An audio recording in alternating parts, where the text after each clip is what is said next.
Hi, Bob. So, hello, everyone. My name is Julia. This is Bob. Bob, do you want to introduce yourself and talk about the book briefly, and then we'll start talking about the content? This is Bob's book. Yeah, that's my book. Obviously, the title, The Trans Manual, Layman's Guide to Gender Theory. I wrote it for laymen, as a layman, to simplify a very complicated concept that there's a lot of controversy over. I just felt that someone had to be in the middle giving both sides of the story. Mm-hmm. Yes, and I think it does a great job of doing that. Do you want to talk about what inspired you to write it and your experience writing in the past or anything like that? What inspired me to write it is basically I got agitated. When you see something wrong, I mean, you can either look the other way or you can just give your opinion and yak about it, or you can actually try to do something about it. And I just felt I wanted to do something about it that would be effective. And in the process, I had to do a lot of studying. I spent 1.5 years of studying about everything I could get my hands on. And this is besides the normal stuff I thought of before that. And it got to the point where certain things didn't make sense. Anytime that there's ever been a disease, any time in history, doctors, apothecaries, we can go back a couple hundred years, everybody tried to find a cure. They wanted to find something that would fix it, or at least help the people that are afflicted by it. And in the last 100 years, scientists and doctors and researchers, nothing stops them, nothing slows them down. They might say, well, it's not curable now or treatable now, but we're just going to keep working on it until we fix it. Prime example is cancer. Some cancers can really be controlled now. Other one is AIDS. That used to be a death sentence. Now it's pretty well controlled, including even the spread of AIDS. But then we get into this thing called gender. Gender dysphoria, gender identity disorder. They the name has changed a lot of this condition. Originally, the term was transsexual. Yeah. And what a transsexual, let's go back a little further. It started off with either drag or transvestites. And the difference between drag and transvestite was a straight-oriented male who wanted to dress as a female, and drag was a homosexual who wanted to dress as a female. And these are like the two different classifications for a very long time in the medical community. And along comes a particular guy by the name of Harry Benjamin. And this guy had a little bit of an odd history. He started off, you find anything strange, and he was kind of in on it. There was something called the turtle vaccine in the 20s. And with the turtle vaccine, it started in Germany, and he was German. He was, German Jew. He was half Jewish. Really, he got trapped over here. But this was before, the big war. Mm-hmm. And a lot of the scientists were obviously the Germans. They were more advanced when it came to medical research. But he was over in Germany. He was working with another guy who had transplanted the testicles from a male hamster into a female hamster. And the female hamster got rather excitable and started trying to reproduce with everything. So he said, I'd turn a female into a male. He didn't realize at the time, because this is before they really understood testosterone or could measure it in the bloodstream, the testosterone, women also have testosterone. If anyone's testosterone is raised, their sexual drive is increased. So he didn't turn a female into a male, he excited a female. Mm-hmm. But, this was the way they read it. And this guy came up with, this isn't Harry Benjamin, this is Harry Benjamin's. Is it Steinach? That's his name? Yeah, that was it. So Steinach came up with this great idea about a cure, which they ended up calling the turtle vaccine. Somehow turtles were involved with the process. But people were dying left and right from tuberculosis. There was no cure. There was no stopping it. They didn't have antibiotics yet. So he came up with the idea where we're going to do it like a vaccination. We're going to take the, some cells from a tuberculosis patient, and we're going to run it through a turtle and weaken it, and then we're going to make a vaccine out of this and inject it into people, and it's going to work like a vaccine. It's going to defeat the more virulent form of tuberculosis. And it seemed to work a little bit for some people. The turtle vaccine turned out to be total BS, and the city of New York came down on him and basically ran him out of New York, but not before he sold his turtle vaccine for I think it was 150 grand, 120 grand, which is huge money back then. But he was so busy getting out of the country that he left Benjamin here. Benjamin was stranded. When he tried to go back to his home country, it was the beginning of the war. Yeah, World War I. And they grabbed him and basically docked his boat in England. By the time he was released, he decided, I'm just going back to New York. That's where I want to go. Mm-hmm. And then he had his own practice. But they came up with an idea that if you had a partial vasectomy, you would live longer and you would be more virulent. And so he got into doing that. And he, in the meantime, had met Sigmund Freud, who he admired. And apparently they had some kind of a disagreement where Sigmund Freud said, well, if you're having problems with your wife, it is most likely because you're latent homosexual. So now Benjamin considered himself a ladies' man. He was so upset by this that he was determined for the rest of his life to prove that Sigmund Freud's theories on psychoanalysis were bogus. Yeah, I have a comment about this. They met in the 30s. Harry Benjamin died in the 80s. It's possible that the operation does make you live longer. He lived to be like 101, which is pretty interesting. But so for 50 years, he denounced the entire field of psychology. And that's really significant because he writes this book about transsexualism, and he makes the claim transsexualism is incurable. Any psychologist claiming to have cured transsexualism through psychoanalysis has just bullied them and is lying.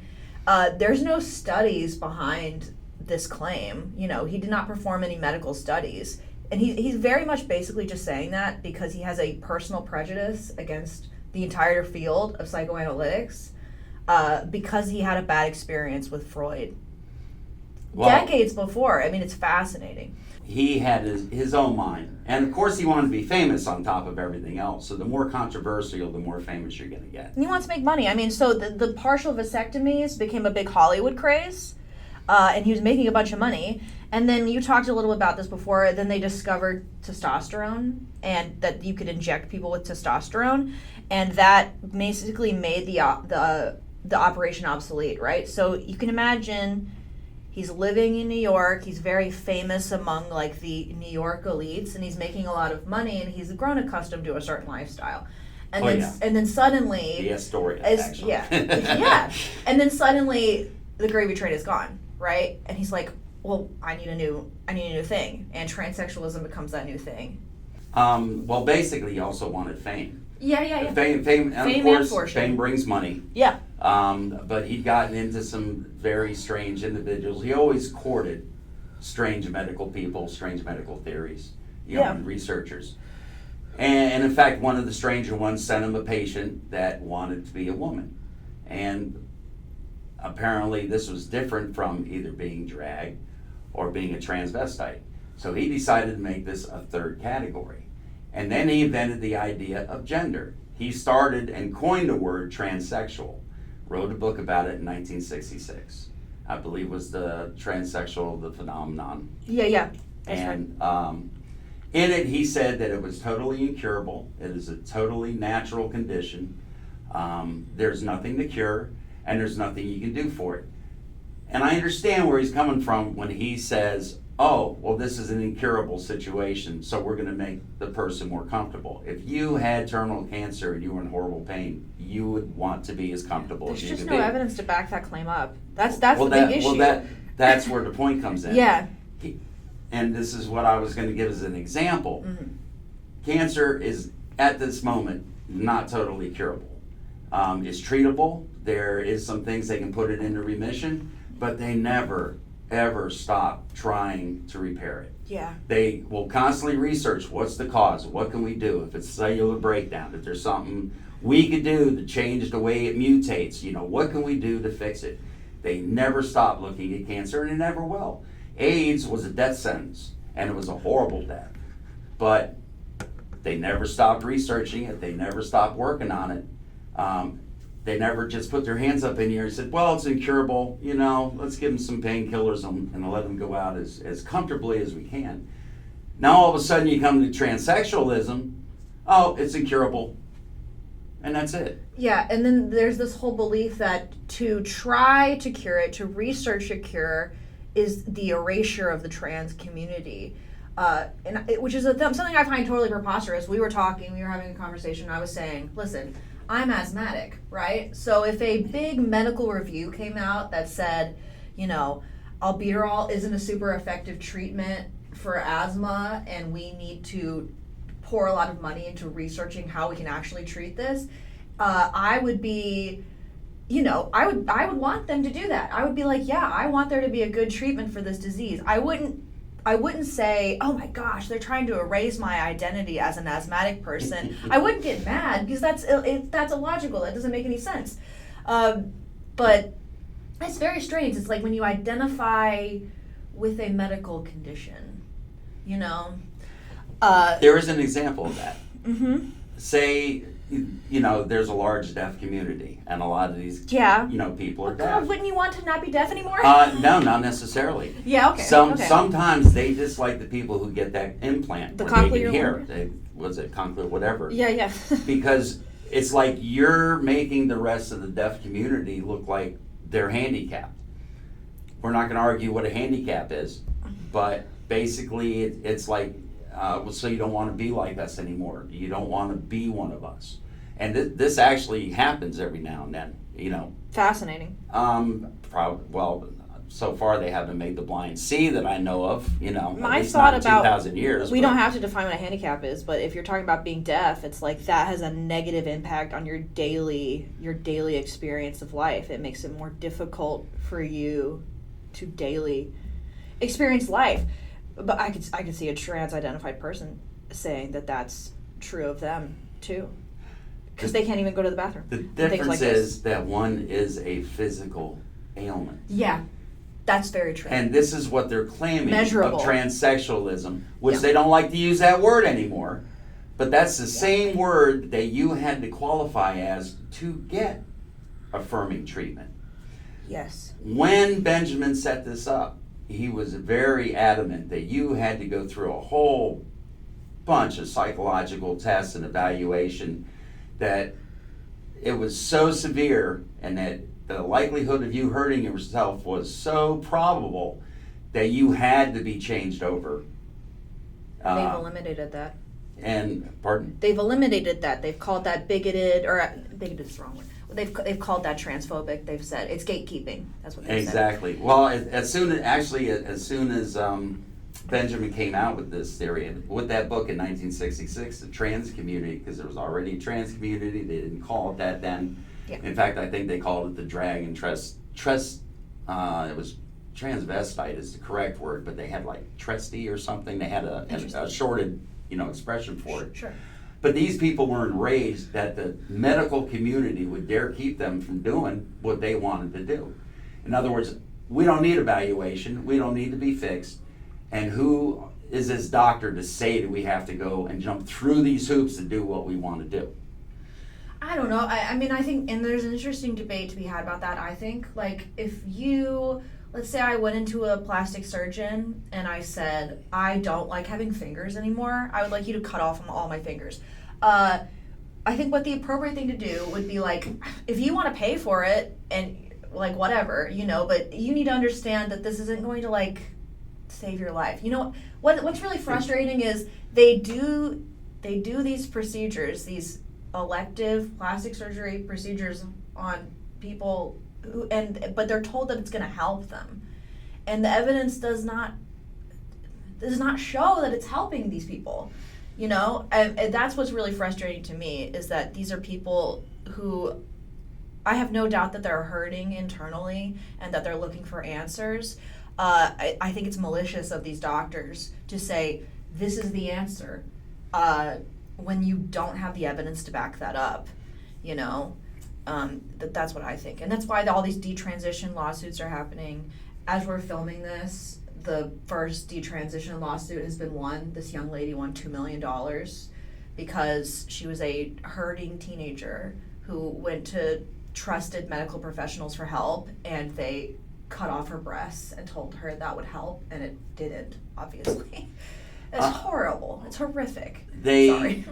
No, that's okay. But the organization that runs this, and they basically run it. It started out as the Harry Benjamin International Gender Dysphoria Association. No wonder he couldn't remember. Yeah. That association becomes WPATH today, and WPATH sets the standards of care for how to treat transgender clients. And do you know what WPATH stands for? I think it's the World Professional Association of Transgender Health. World Professional Association for Transgender Health. Yes, and the history of this organization is very fascinating. They produce these standards of care. The most recent one is Standards of Care 8, which is a fascinating and horrific document if you ever want to look at it. The scandal with this organization is essentially that they use a very low standard of evidence for their recommendations, and then doctors who treat these patients follow their lead, and there's just sort of a lot of circular citing and a lot of trust. But if you actually look at these standards of care, the evidence backing them up is really lacking in a way that's extremely concerning. And you know, you're doing these permanent damaging, you cut off a young lady's breast, her breasts are never growing back. You know, these very permanent damaging procedures to people who are sick and hurting and are coming to you for help. There's the standard of evidence should be really high, frankly. You know, if you're going to do something very permanent to people, very drastic to people, then you should be really sure that you can back up that there's no other alternative. Yeah. And which even Harry Benjamin himself persisted in that. He had qualifications before they even started the process. Yeah. Now there's different levels of this process. You know, the first one is, you just change your clothes as the other person, change your name, go instead of he and she, he and him, go to she and her. That's like the most basic part of the affirming therapy. Mm-hmm. Now the next step, it could be one of two things. One would be puberty blockers, which we can get into that as a whole separate thing. Depending on how old you are, yeah. But you get into puberty blockers, and that stops puberty. Mm-hmm. And their claim is it is perfectly safe, totally reversible, and the idea that they say behind the puberty blockers is, well, it stops puberty until you figure out what you want to be. Well, that's funny because you're going to be on that a couple of years, and then they're going to jump you right on hormones where you never really have puberty. And you have to understand something about puberty. It is just not growing a little extra hair and some things growing a little larger and a little bit more body definition. You have a brain. And the brain going through puberty is expecting either extra estrogen or extra testosterone. And that is part of the brain development. There's also emotional development that you're going through puberty, because once your brain is immersed in these extra hormones, it gets a little bit chaotic.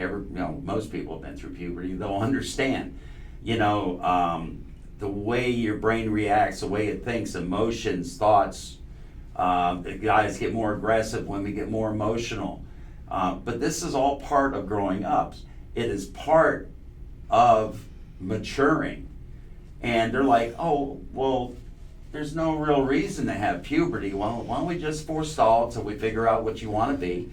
And then they put you on hormones, which are known to cause all kinds of problems, from blood clots to liver damage, you name it. And once you start on the hormones, your body parts start to deteriorate because they're no longer being used. Women, I don't know if I can get medical, but Get medical. We love it. The vagina basically withers and it can tear. And this happens fairly quick once you start. They destroy your on the sexual hormones. function. They have 12-year-old little girls signing away their sexual function before they can even understand what that means. It's a disgrace.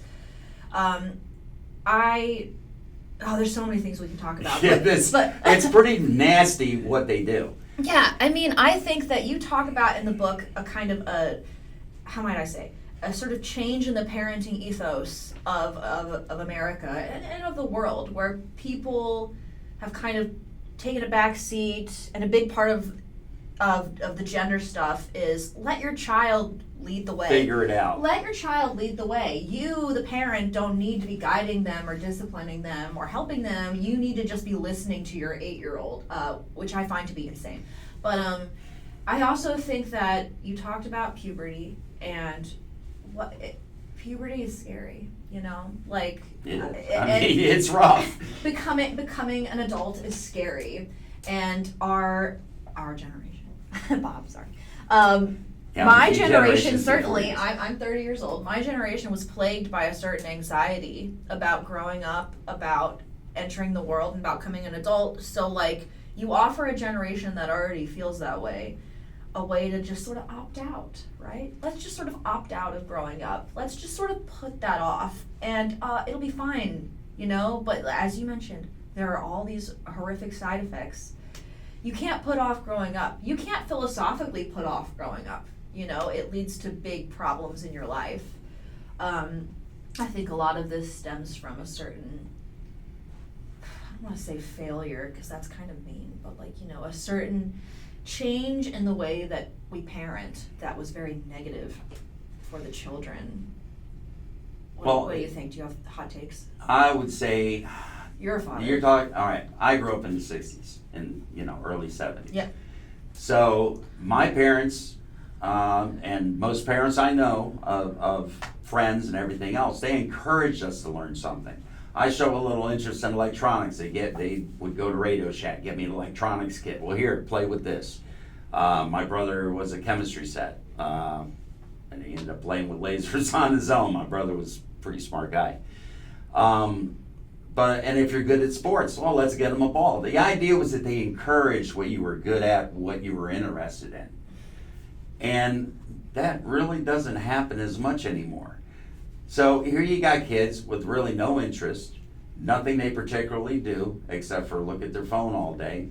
Maybe they go out and meet some friends, but if they sit down with their friends, they all just sit down with their phones. Well, maybe a parent would say, well, that's what they're interested in, right? They're interested in video games, and perhaps a responsible parenting technique would be no more video games today. No more video games today, Bob. I got you a chemistry set. Play with the chemistry set. Exactly. You know what I mean? And this is a sort of a pushing, a guiding, and that's directly in contrast to the idea of let your child lead. Children don't know any better. Amen, dude. The idea is that an adult had gone through their puberty, they've gone through their teen years, they become an adult, they become responsible. With the cost of housing now, they might not move out from their folks' house for a while, but if they're smart, they're going to stay at their folks' house and sock the money away so they can move out. Mm-hmm. If they're smart. But then a lot of these people, they all of a sudden have kids. God, it's just so compounded. There's so many points to this. Like I was saying with us, they taught us, they encouraged us, our parents guided us. They put the foot down when something wasn't right, when you got a dumb idea, and believe me, every teenager since the beginning of time had a bad idea. And that goes back to the 50s. You want to see the guys with the grease hair and the hot rods and the leather jackets. I mean, everybody had their turn. Like every 10 years, everything changes. And there's fads, and there's the way people act. But in this particular situation, never before have we had the access to information that we have now in the last 20 years. The access to bad ideas. And it's any idea. Yeah. Not just bad. There's a problem with, we raised a granddaughter. She's 11 years old, and I forget, we were just talking, and she went in her room. She was in there 20 minutes, and I just walked in to say, hey, what do you want for dinner, or whatever the question was. And she's mesmerized staring at her screen. And I'm like, what are you looking at? And she turned it off.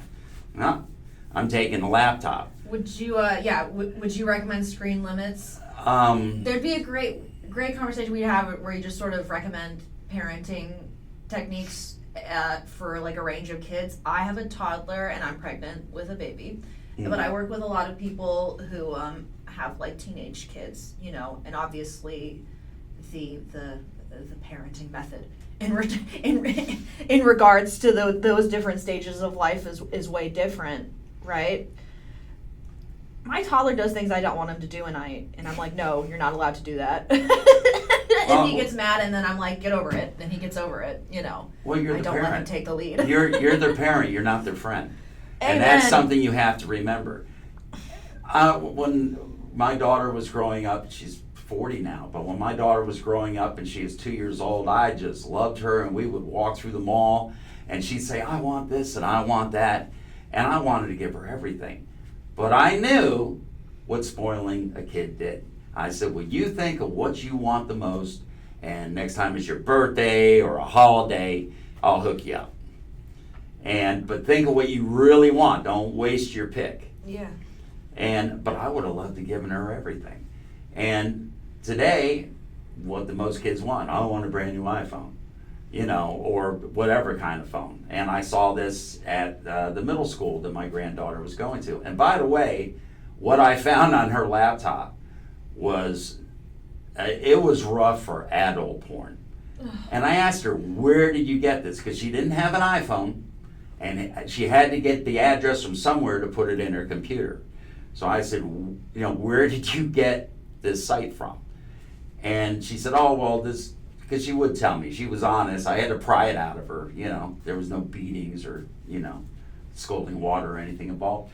But she told me that it was all the kids were out in the schoolyard looking at it, and they all wrote down the address so that they could go home and look it up if they didn't have it on their phone. There's been a big legislative push to pull the cell phones out of schools, which I'm in an agreement with. There's obviously debate about it. 100%. Yeah.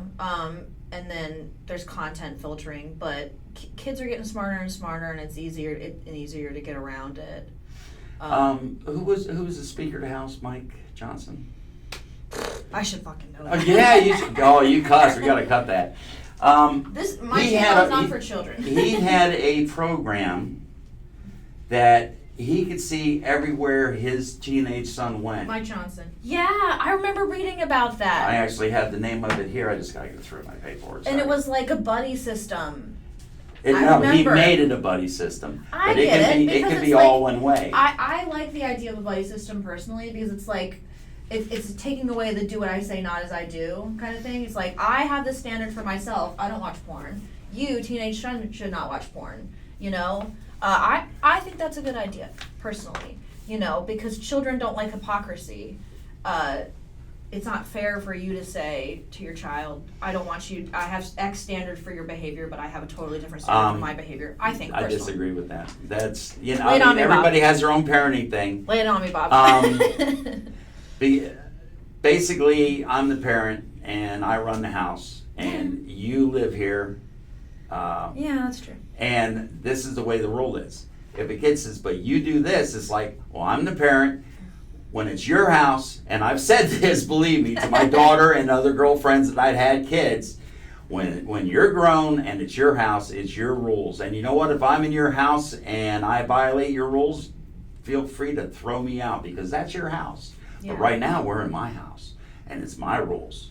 And what I do doesn't give you the right to do it. And you definitely, as a child, don't have the right to question anything I do. You can bring it up, you can ask, but you're not going to tell me what I do in my house. Yeah.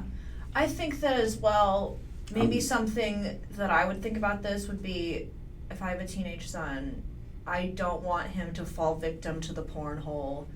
You know, I don't want him to fall victim to porn addiction when he becomes a young man and he goes off to college. You know, like if I'm a 16-year-old boy and I want to watch pornography, but dad's not letting me because he watches all of my stuff. In my head, I'm kind of thinking like, I can't wait to grow up and be a man and do whatever I want, and when I'm in college I can do whatever I want, and that addiction is still damaging. And that's why they go hog In wild in college. college, even if Yeah. they're kept from it up to that point.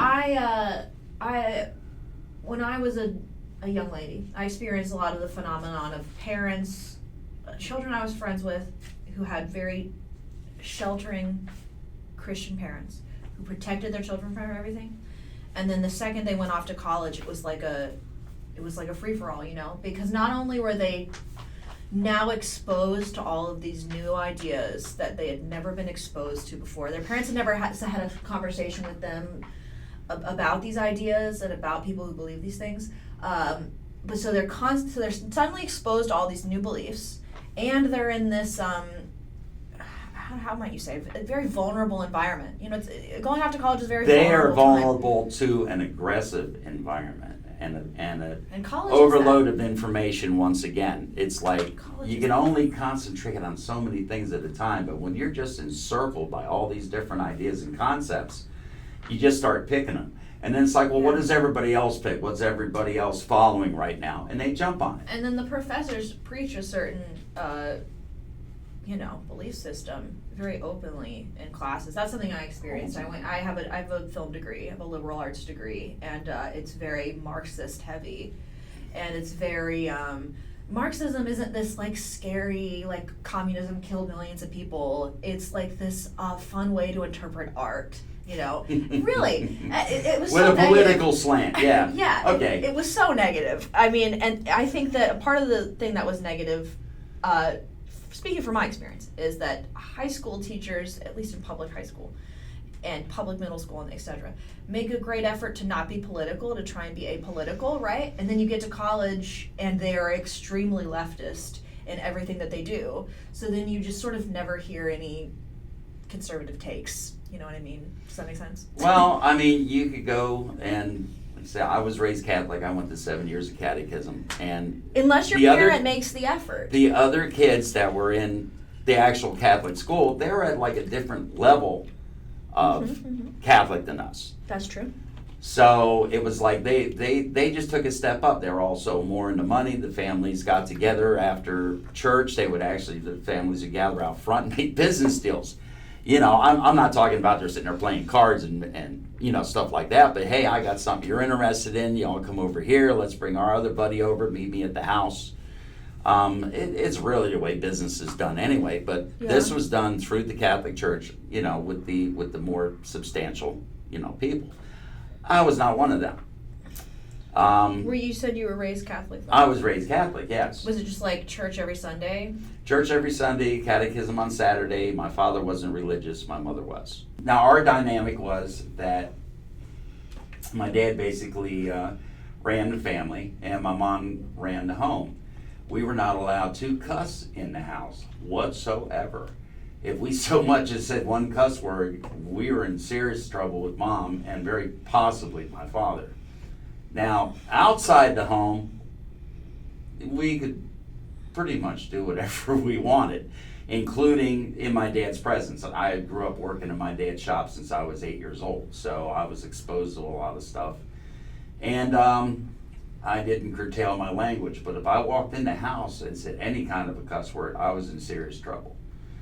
And would it be your mom that would put her foot down? Because you said there was a religious difference between your parents. No, the religious difference had nothing to do with the family dynamic. They both agreed the house is mom's. Yeah. Everything else is dad. That's interesting. So, and sometimes mom worked, sometimes she didn't. We were a feast and famine family. Sometimes we did really good and we had steak for weeks on end, and other times we had, buttered noodles for a few days in a row. It was just the way my father's business was. And now, like I said, I'm Catholic, so of course I go bowling after catechism with other Catholics. We go to the bowling alley, we had our teams, And I had a friend named John. I don't know how relevant this is in particular, but my friend John was an altar boy, and a priest was messing with him. And he told me, and I said, well, did you tell your mom? He said, I told my mom, and she beat me for saying something like that about a priest. Wow. What about your dad? he leaves that up to mom, because this is a house. And our dynamic was not that peculiar. A lot of times, the house was the woman's, everything else was the man's. Sucks that she didn't believe him. No, it wasn't that she didn't believe him, she didn't want to hear it. So that sucks. I go and tell my mom, who got very pissed off the same way, don't you ever say that about a priest.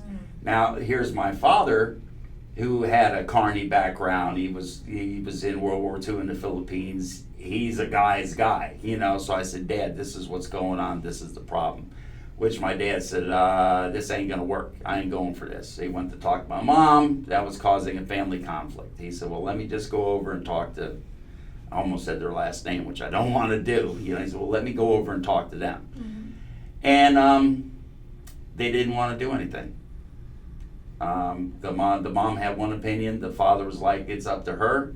And then they beat my friend John for letting it get outside the family. It's horrible. So that's just an example of, I don't know why that even fits into that. I don't know why I brought that An up. example of parenting culture. It's parenting culture, because a Catholic priest can't do it, or I don't want to admit that a Catholic priest can do it. But now, yeah, well, there's also an interesting conversation we had about like the believing of children kind of thing. An authority of adults outside. So a problem now is a child will be misbehaving in class, and the parent will blame the teacher, because so that's like an overcorrection, right? So you experienced this phenomenon in the 70s, right? Yeah. And I'm listening to this, and I'm like, wow, that's horrible. Your poor friend, right? We should be taking the word of children more seriously, and then now we've overcorrected. And we're like, well, now the kid can't do anything wrong, and we're blaming the authority figure, and we're blaming the teacher, and we're blaming the doctor. And we need sort of a balance of these ideas to acknowledge predators exist even in positions of authority, but also kids can sometimes lie and be shitty and need to be disciplined. I was a bit of a monster as a child, but I accepted my punishments. And kind of what I've come to understand is the consequences you experience are later and spread out and more profound. And a parent needs to come in and give you an immediate, quick punishment, basically, to prevent you from experiencing a consequence that is long and spread out and sometimes life-ruining, right? I'm older than you, so you're not going to remember this. I am much older. I'm twice her age, okay? So when I went to school, McNabb Elementary in Pompano Beach, Florida, we would, whenever we were gathered, when they'd have us line up for whatever we were doing, we're out in the hallway lining up, go into the cafeteria, go out to the rec field, whatever, everybody would compare their beatings. And there were some guys that really got beat. I mean, and they didn't have child protective services. That didn't exist. They finally called for this one kid that was just beaten so bad. It was like, this kid's got to go to the hospital. We can't let him leave the school like this.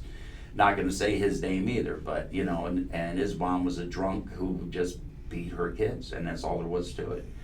In other words, we had discipline.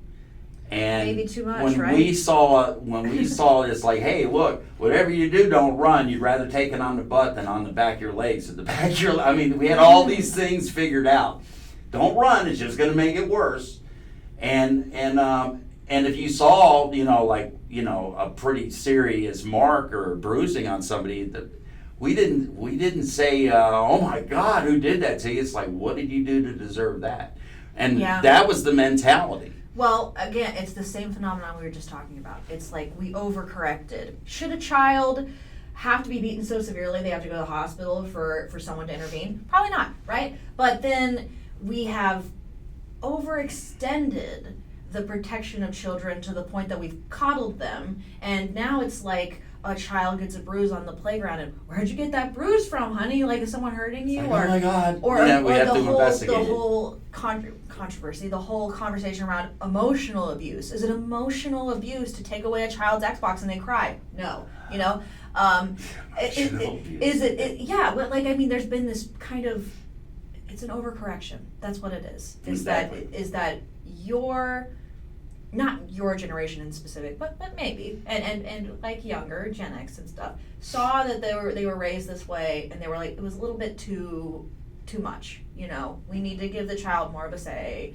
We need to bully the child more often, and then there was this huge overcorrection, and the correct path forward lies somewhere more in the middle, basically. My brother-in-law, first off, my nephew was a big pain in the butt. He definitely had a lot of issues, and in fact, I mentioned something in the book about it. When he was a toddler, my brother-in-law, who already had a kid, did not plan on this kid, and that's all he talked about was, that ain't my son, he's an accident, etc. And over 22 years, I saw these words. You gotta understand, the kid's a toddler. He doesn't even know what the words mean, but he hears the words, and he hears the attitude. He feels the animosity with the words. This goes into the subconscious. As he grows up and he learns the language and what those words mean, he don't remember saying the words, but he feels his description. That's an identity. This is what I was getting to. The identity is, you're not wanted, you're a mistake, you're an accident. And I watched for 22 years as all that came to fruition. It's like a deep embedded seed that's so deep in the subconscious, and it affects your self-respect, your view of yourself. I could see someone so desperately wanting to break from that sense of self that they very dramatically create a new sense of self by identifying out of their sex. Especially if, let's say, take that child you said feels they're a mistake. That's not really tied to their gender. What if they were sexually abused as a child, right? Then it's like, my identity is tied to this very painful experience directly related to my genitalia and my sex, right? How do I break free from this? Well, in a way I create a new identity in this very dramatic fashion, in this very permanent physical transformation kind of way. Does that make sense? Does anything else? No, there's actually two ways to look at this. When you talk about molestation and stuff like that, and it can happen to kids very young, it can happen between two young kids. Yeah. And that's what people don't understand. It's like, I gotta watch what adults around my kid. Well, here, go play with cousin Timmy. He's got a knife. It's like there is no particular safety. You have to be aware of what kind of people your kid's going to be around. You have to be aware of their friends. You can kind of measure. You can look at a kid and say, I don't know about this one. I'm going to keep an eye on it. But watch the parents too. Don't even look. Yeah. Now all of a sudden, here we got a kid. Who knows at what age they got molested. I mean, they get pretty twisted with some stuff people do.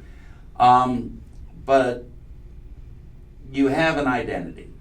When you're first born,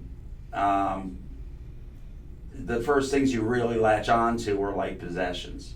You latch on to your mother, whoever you have physical contact with. And there's actually a part of believe it or not, of your system in your body that just through touch actually has a response. I forget the name of it now, I'm sorry, but there's like a whole separate part of your nervous system that goes to a certain part of your brain. Yeah. Has to do with touch and contact. No, it's not in there. Really? Yeah. I mean, you talk a lot about medical stuff and what happens to a child's brain as they're growing up in a way that I really enjoyed in your book. But the idea is, you're born, you have your first contact, which is usually the mother. Yeah. And the same way with animals breathing into the nose, you're supposed to have the physical skin-to-skin contact, and that is like the first time that this part of the system that's in your body as an infant is like activated. Mm-hmm. All right, so now all of a sudden you have this touch activation. It's like you belong together. There is a connection. This is a family connection. This is your mother.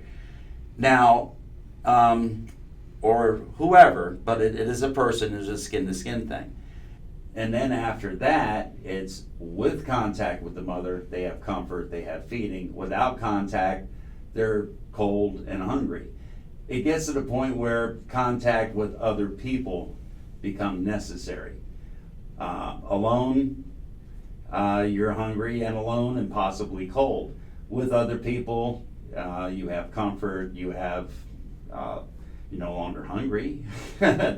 The contact with other people becomes very important, and primarily with the family, because first you see the mother, then you see siblings, the father if there's one, or if there's only a father. Whatever the situation is, there is a family unit that you become a part of. Along with that comes your identity, and your identity comes from the name they give you and they refer to you as. In other words, that is your identity. We'll just use my name, Bob. Oh, okay, Bob, you hungry, you having a good time, you feeling pretty good, you're sleepy, you want to go to bed, what do you want? And of course the baby just sort of makes some noises at them. But they understand that they are Bob. And then along with the name, it could be Bob, Roger, whatever, is he, him, Mr. The pronouns, but what you would call a kid, as you're talking about him, in front of him would be him, his, etc. The proper pronouns that come with it, which describe the sex. And I don't want to hear assigned at birth. It's the sex that you were born. Established at conception. Fun fact, I'm pregnant. I'm able to find out at 10 weeks what the sex of the baby is, because I don't have to wait till birth. They can test your blood for chromosomes. Oh yeah, because if you have the Y chromosome, then there's a male in there. Yeah. The next thing that comes along is when the child learns about possessions, which normally is the blankie and the bottle, etc. Now the child has possessions because now they have a name, they have pronouns, they have basically through body language expressions, they start to interpret. A boy would be handsome, strong, smart, all these words would be used around them before they even really know what the word means. But that all becomes part of their identity. This is the way they identify. Everybody just repeats this to them, and I want to be something. I want to be somebody. I think, therefore I am. Well, what am I? I'm Bob, and I'm pretty smart, and people like me, and that is your identity. You are aligned with what you are, unless you have parents that decide to, we don't want to impose anything, so we're going to give you a gender neutral name and let you figure it out. Let's be very careful not to say, let's just say they, them. Let's say, we don't want to impose That's still an society's ideas on them. That's still an imposition. You're imposing non-binaryism onto the baby, Well, it's all an imposition. Yeah, You can't not impose. A lot of the progressive argument is but you're imposing these social identities that all it does is cause problems and stress. Well, excuse me, but the traditional social theory that's being thrown at these children, they are 1/5 as likely to self-harm or commit suicide. So exactly where is the advantage of letting them figure it out for themselves, possibly misidentifying with their own body, and future harm? If you want to go as far as jumping right into the whole transgender wagon and going for a ride, It's a great well, yes, jump on the trans wagon, basically. Yeah. Well, there's no harm in it. It's very important, a person's identity and whatever they think or whatever they choose, because now they're actually admitting that, you have to sort of choose your identity so that way you can express it. Well, that's just fine. You're going to be trans. You're going to go through all these changes. You're going to do things to your body that you shouldn't, that the body doesn't need. You're going to damage your body. You're going to be reliant on chemicals the rest of your life, because once your ovaries or testicles decide to rot and stop functioning, they have to be supported. If you have them removed, you definitely have to. There isn't even a time limit. Once they're removed, you are committed to chemicals the rest of your life. so that Yeah. your body can survive. You're a meal ticket for the medical industry. Well, not just, well, yeah, that's I mean, part that's of it. part of it, but I mean, I understand that that isn't the whole thing, but you can see very evidently why the medical industry would be motivated to do this. You have to go into the doctor every 3 months until Oh, you yeah. die. Oh, Even yeah. if you detransition. And there's the testing, and there's the insurance paying for the testing, or Medicaid, yeah, or Medicaid. But there's a whole nother point that everybody's overlooking. A male to female, somebody who starts off as a guy, decides to be a woman, and whether it's just putting on a dress, if he's doing hormones, or if he gets the full operation, male to female transsexuals, transgender, what the word they like to use now, transgender, are 50 times as likely to contract AIDS.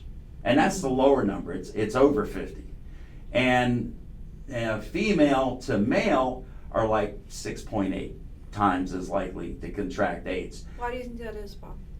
Well, the progressives like to say, well, it's because they can't get jobs and they can't get housing. They have to rely on sex and work. everybody's prejudiced against them, so they have to rely on sex work, and the sex work is very unhealthy. Well, excuse me, there's been sex workers since the beginning of time. They have these things called prophylactics. They have something called dental dam, which I've never seen, but I've heard of. You've heard of it? It's like a plastic. It's a piece of cellophane It's like a or piece something. of plastic you put over a vagina to prevent you from getting. Yeah. Yes, I've heard. I also think you made this great point about we experience comfort and joy through intimate physical touching. Yes. You know, sexual or not, just like closeness with people. And when you are a trans-identified male, straight women don't want you. Lesbians certainly don't want you. The people who want to have physical closeness with you are going to be other porn-obsessed men, you know? Somebody that's into that. Somebody who is willing to pay for a prostitute, you know? And you're lonely and you're sad and and you've hurt your body and you want comfort, so you're gonna go and indulge in sex work, you know?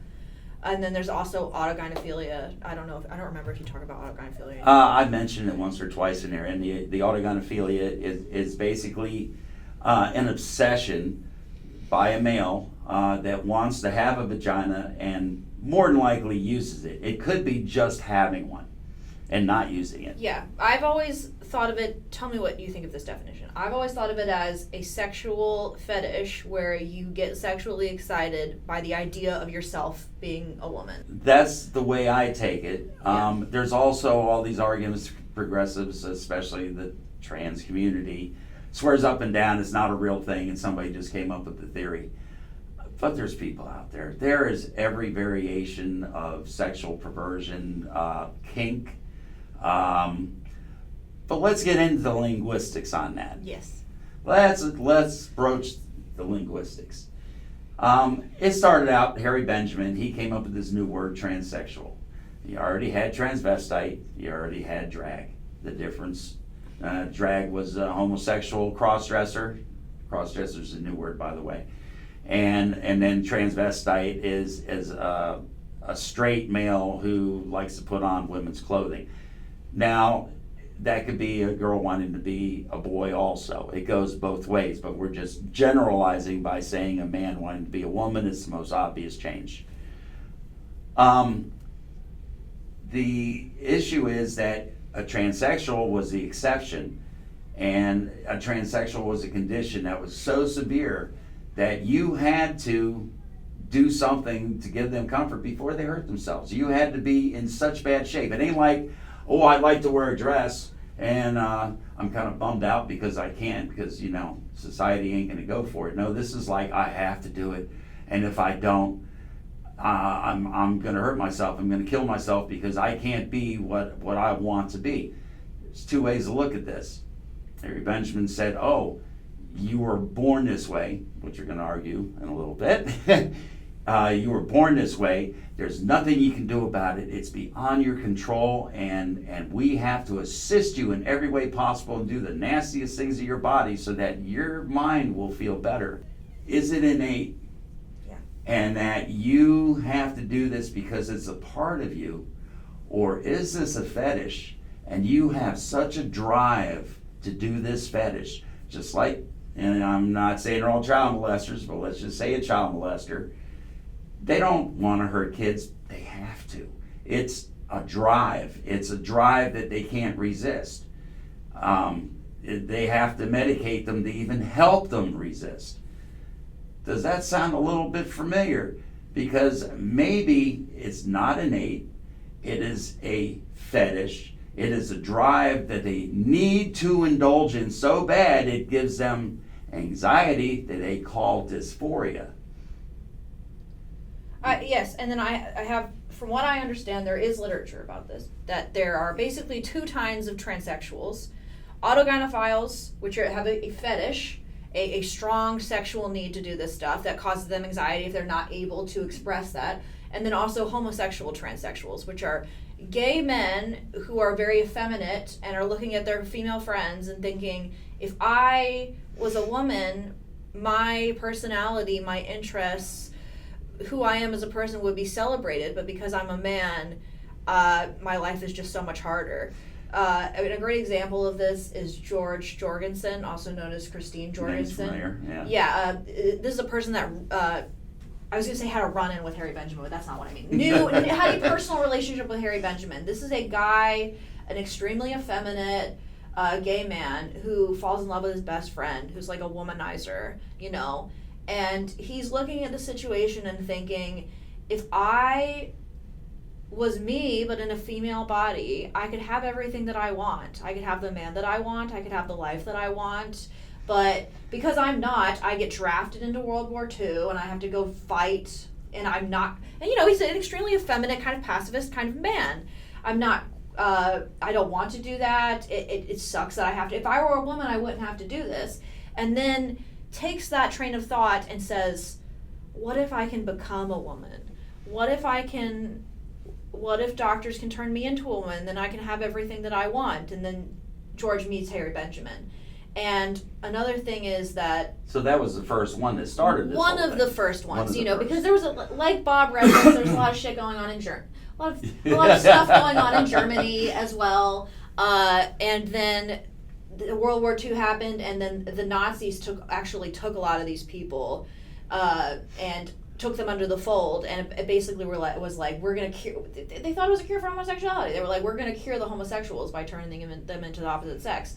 But so George Jorgensen, also known as Christine Jorgensen, was one of the first like American, and also became really popular as like a celebrity kind of figure, because if you can imagine, you're living in the 50s, they find it very fascinating Sort and of interesting. the front of their Inquirer, Yeah. that was And everybody then talked about it. There was this big, I don't want to say scandal, there was a thing that happened where George is dating a man and tries to get married because he's a woman, right? And they almost let him get married, but then he doesn't have a female birth certificate because he's a man.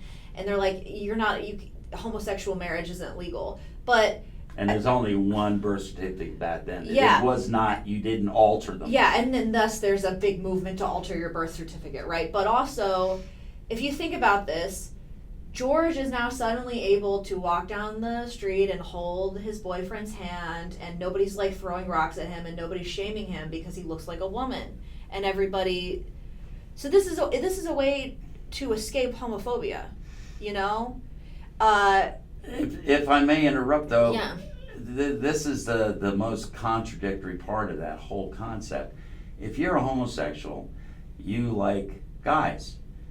Or you want guys to like you. I guess that could be the exception. But the idea is that you're a homosexual, you like guys, you want certain equipment in your partner that you're going to have a deal with, and now all of a sudden they're going to change into a woman. Well, geez, if I'm going to go with a woman, I'll go get a real woman, and you're taking away my attraction towards guys. I imagine this is the gay thinking. Yeah. So it's so homophobic. Like, there's a whole sect of the transgender community that essentially refer to sexuality as a genital preference. Like, if you're a gay man and you don't want to have sex with a woman pretending to be a guy, it's because you have a genital preference. They're referring to gay men's sexuality as a preference, which is which is considered homophobic, or at least it was, 10 seconds ago. you talk a lot in the book about how the transgender movement essentially rode in on the coattails of the gay movement and co-opted the gay movement for legitimacy. And now in the modern day, they have parasitically destroyed the gay movement. That's something that I really believe. Like, I think that you'd be seeing very little backlash to, like, books in school libraries about two men getting married and things like this if it wasn't for that association with the gender movement. If it's just in the library and not being put in the classroom as a lesson. The school library. But, you know, a school library, a junior high and up, yeah. Yeah, it's in elementary school libraries in the But county. I'm working on a big report. They also, you know, don't put straight people books that are particularly descriptive in schools either. Well, I mean, you know, there's been controversies about that too. But yes, but I mean, I think that I meet people as well who just who don't agree with homosexuality, but most people I meet are people who think that homosexuality is fine and that gender is not related to homosexuality at all, and that them inserting themselves into the acronym has done a bunch of damage to the gay movement in a way that's really sad. You know, they're always associated. Yeah. Because when they keep saying transgender, it's not the correct word. It is transsexual. You have to be diagnosed as a transsexual to even get affirming treatment. Now it's transgender, which is a total frame of mind, which you can decide to be that one day. But if you do decide to be trans, see, they just abbreviated that because that includes trans, that includes cross-dressers. That's another word. It used to be transvestite. Now it's cross-dressing. Because let's face it, part of the affirming therapy, and we are talking about kids as far back as elementary school, even pre-elementary. If they are gender confused and they go to a gender clinic or one of these gender oriented doctors, and you know, well, he used to be Timmy, but he wants to be Susie, and he's pretty persistent about it. Well, okay, the first thing we're going to do, the very first thing with affirming therapy, and we're going to do this right off the top and see how it works out. 6 months, Timmy, wear a dress and change your name, and we'll see how it goes. And if you are comfortable with it, we'll go further. But we got to still go for 6 months and see if it's going to work. Well, excuse me, but this is a doctor telling a child to be a transvestite, to imitate it's a fetish. Yeah, it's fetishist behavior. You are diagnosing a child to practice a fetish. And then there's no other way to look at it. An element that you're not even mentioning is that there are plenty of parents who think that, like, regardless of gender identity, that boys should be able to wear dresses. And there's lots of literature that pushes this idea. That's the non-binary. And yeah, not even non-binary. Just like, I'm a boy and I like to wear dresses. I like pink things and I'm a boy. You know, and they say things like, well, girls wear pants, why can't boys wear dresses? And there's a whole movement to normalize that. What it really comes down to as well is that this is requiring a lot of participation from other people. And the overwhelming majority of people are not going to sit here and be like, I'm not participating in this. And they're not going to say that out loud to you. They're just going to pull away from you, right?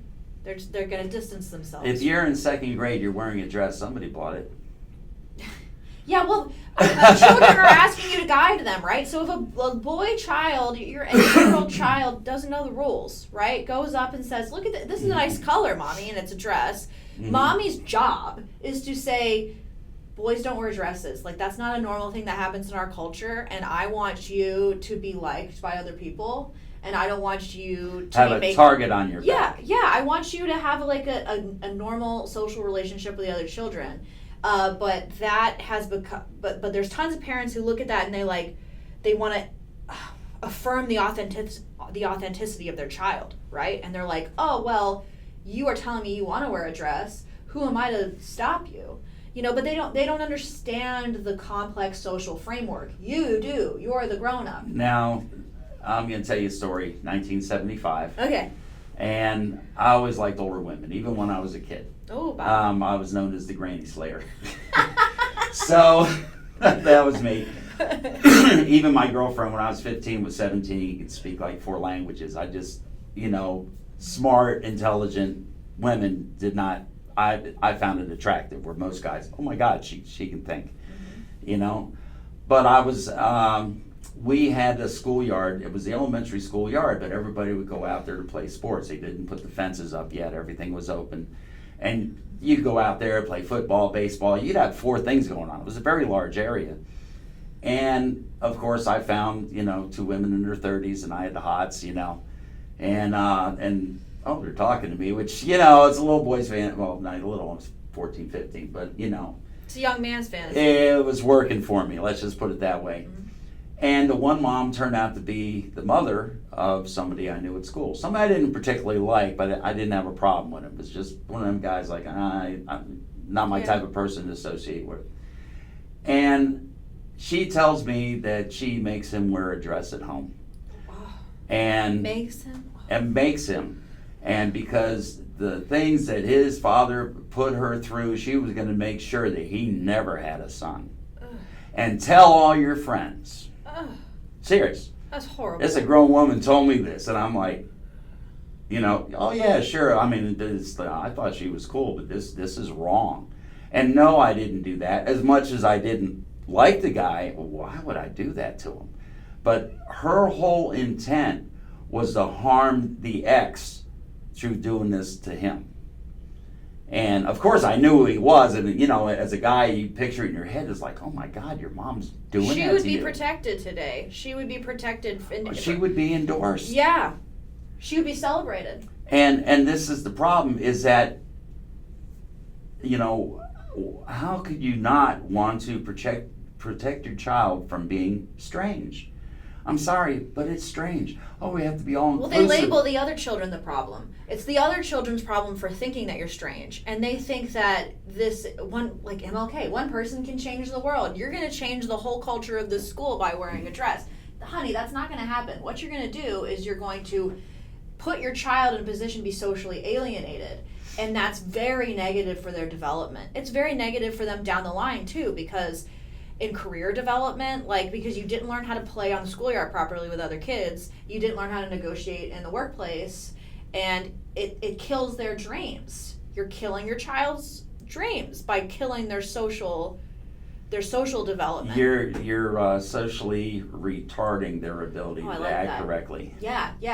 They don't like the word retard, but as a mechanic, you retard in advanced timing, so I'm sorry, that's a mechanical thing. Whatever, Bob. I'm not calling names today, But oh man, it's you cause. I mean, so let's say it's the situation of the child that wants to wear a dress. You tell the child no. They might feel hurt in the moment that you told them no, but if you say yes, the pain of social isolation and social retardation lasts for years and years and years. So you give them a little bit of pain in the moment to prevent them from a lot of pain that is spread out and difficult to fix. You could actually explain it to them simply as you can do that, but you're definitely putting a target on your back. Do you want to be like everyone else, or do you want to stand out? Do you want the bullies to notice you? Do you want problems with people? And of course, the whole progressive idea is, well, society wasn't that way. Well, society's always been that way. And then the teachers come in and they think they can punish bullying, and you might be able to punish overt bullying, like you were saying, kids beating each other up on the playground. You can probably punish that. But what you can't really control is children leaving your child out. Children not wanting to play with your child. Being excluded. People pulling away from you. And I was saying this about even transgender identified adults, is that if you're an adult and you decide to be trans-identified, very few people in your life who are your friends and your loved ones are going to say to you, we're not going to be friends anymore, I'm not participating in this because I don't subscribe to your beliefs and I think this is ridiculous, right? No one's going to say that to you, but a ton of people are just going to fade away. And that's going to be so hard on you generally because of everything that we were talking about, that you need relationships with other people in order to be it's like this. You take a person that already has mental health problems and then encourage them to do something that will push people in their life away from them. that's going to compound the mental health problems very clearly, very logically. Well, that's another question also. They say, well, if you don't pat them on the shoulder for every little thing and play the pronoun, I hate to say the word game, but it's the pronoun game. It's definitely the pronoun game. Do everything to support them because they might be suicidal if you don't. Excuse me, but maybe they're suicidal in the first place, and this is just another condition and possibly an excuse to do it. And I'm not criticizing or being brutal or cold, but let's look at it both ways. Which thing causes which?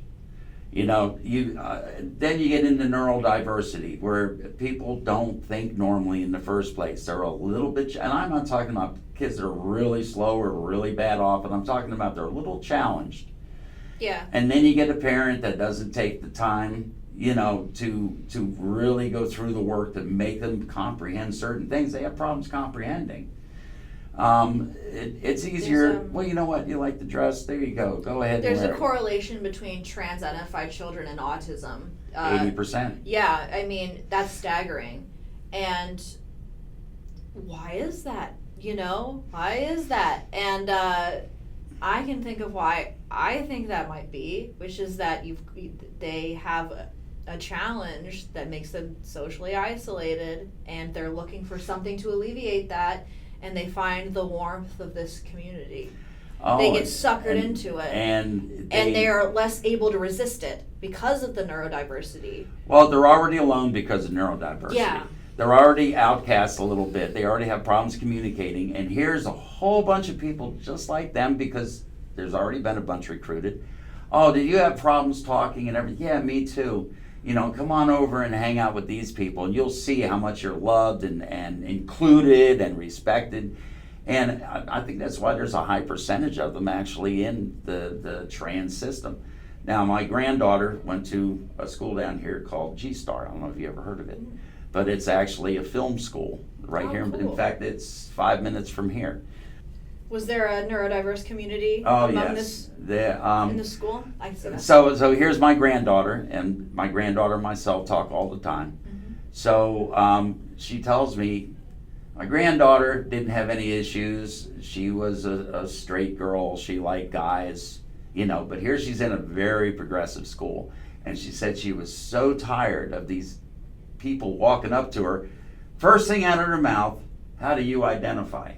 In other words, they don't say, hey, you seem pretty cool, let's hang out. What's your name? What do you like? Are you part of our club or not? How do you identify? That is their only introduction. Now, obviously, these kids are challenged even starting a conversation. That's their opening line. So and the way my granddaughter put it, she's sort of rolling her eyes a little bit like, this chick ain't, got a whole lot going for her, and that's her only way to introduce. Yeah. So I found it sad personally. It is sad. But these kids are looking to belong, and it really looks good to them. And they do get the attention. And these are kids that maybe their parents don't have nothing to do with them, but all of a sudden, I'm trans, I'm challenged, I'm this, and now all of a sudden the parents become advocates, which is another we didn't even get into. WPATH loves to push that. It isn't enough that the child now has to change.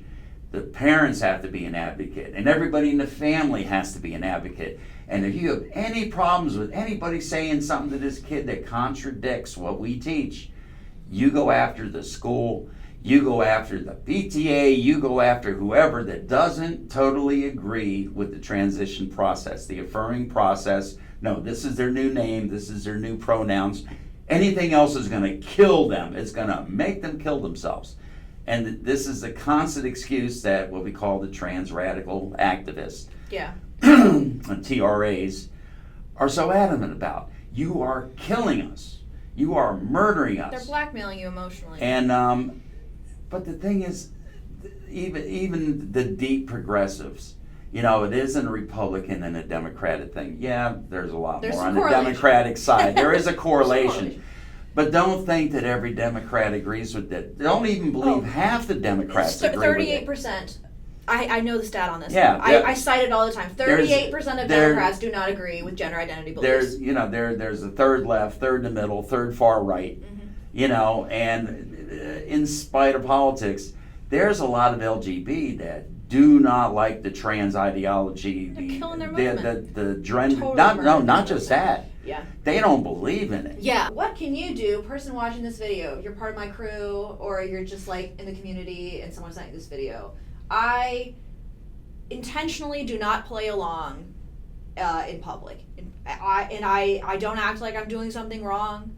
And I know that a ton of people around me are on my side. They just don't want to be verbally accosted. So I really believe in modeling courage for people.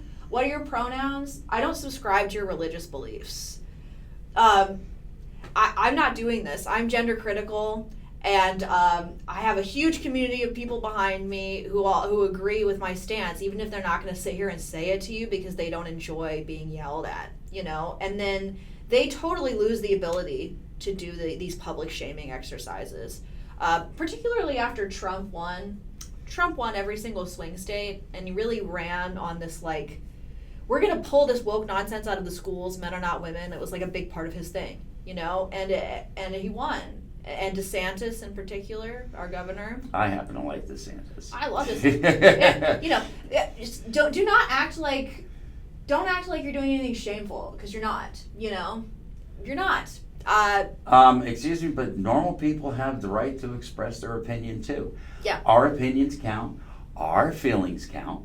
I'm on the majority side. Poll data has shown that time and time and again, that the majority of people in America do not agree that a man in a skirt is a woman. So do not feel like you need to participate. I will not be participating. Easily half of the LGB don't agree either with the gender theory, the gender mentality, the gender movement. And of course they swear up and down there's no movement.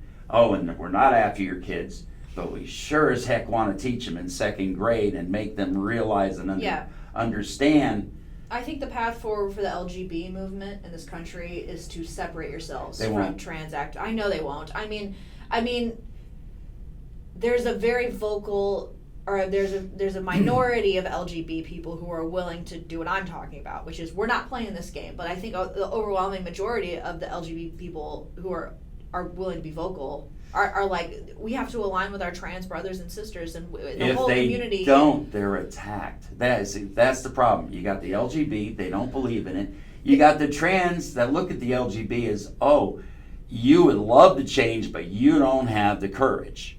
So you detransition because you're a coward. I'm just saying, not all trans are saying this, but enough trans have just said that, they look at the LGBT, they hide under the LGB banner, and then hate the LGB for being too cowardly to be trans. Yeah. It's a contradiction, and there's a lot of friction in there between the LGB and But like the trans identified people lose their ability to do these public shaming techniques and these attacks if more people stand up. And I believe that courage is contagious. It's one of the reasons I want to start this YouTube channel, is that like, you were telling me at one point, you're like, I think it's on Quora, you have like a group of people that you chat with online. Yes. I have like an anonymous Twitter, but that's anonymous, right?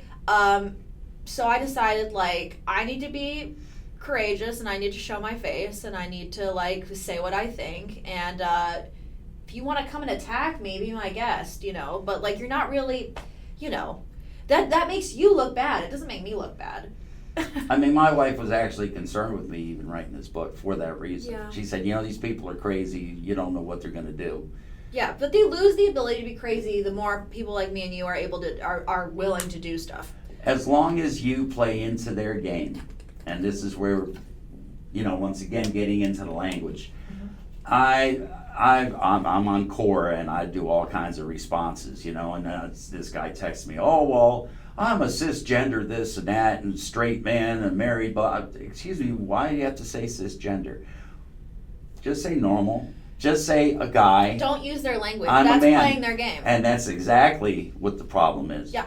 The first thing and there's actually progressive, what do they call it? The progressive narrative manuals online, which actually had this figured out. the first thing you do is attack language. And this goes before progressive. This goes all the way back to Mao. This goes way back. This is the way you overtake the minds of people. The first thing you do is you control the vocabulary. You control the narrative. Only what you say. And I'm not being mean, but Trump is a master at it. He's good. But at least he didn't change the language itself.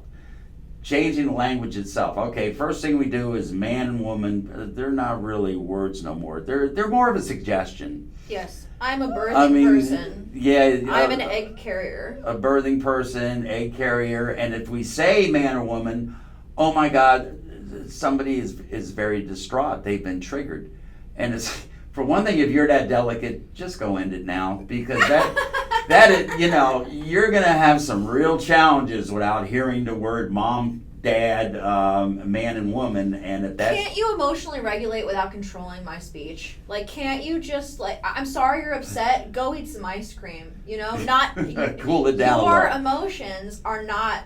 In a large respect, are not my fault. You know what I mean? It's different. Responsibility. It's different if I were to sit here and insult you. That's not the same thing as me. Just if you're really upset by eggs because you had a traumatic experience with eggs, the response you can't go to everyone in your life and say, "Don't ever take me out for eggs." You need to deal with that yourself That's internally. Mischief Night with the eggs, right? I don't know before why Halloween, they throw the eggs. It's, I don't even know why I said this. I understand the idea of being triggered. Like you have a traumatic experience somewhere and you go into the building and it hurts to be there, right? But that's not the building's fault. You have to deal with that yourself. Let's just talk about phobe. Oh, you're transphobe. Oh, you're homophobe. I just don't agree with Oh, you. you're a phobe. I'm Let not me tell you afraid of something. I always, I'm old and fragile now, but I used to brag that I'm not afraid of anything man, woman, or beast. Mm-hmm. But get me up on a roof and I turn into a little girl. So I know what a phobia is. Yeah. How could you dare call me a phobe, because I'm not having that response? And I love when they call me bigot. It's like, will you please look up the definition of bigot? They love to throw the word bigot around, but if you look up the definition, it's them. I find it to be kind of like just sort of an expression of laziness and misunderstanding. In my life, in my experience, there are very few people that hate others. It's not about. I don't hate trans-identified people. Why waste your time on it?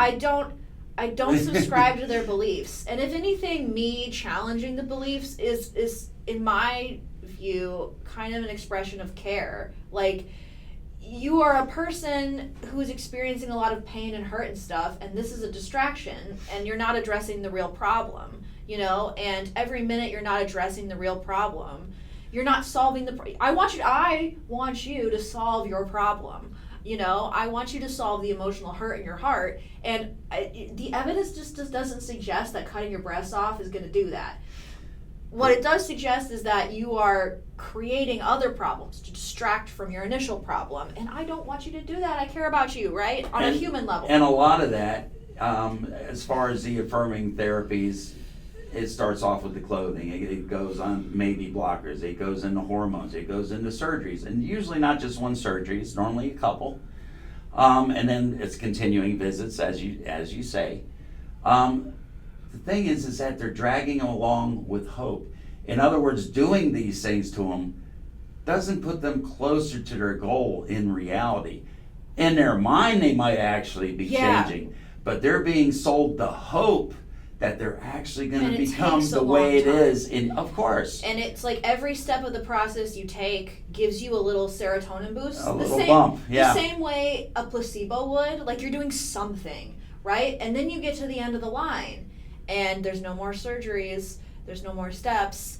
And then they're still dysphoric. And then they kill themselves.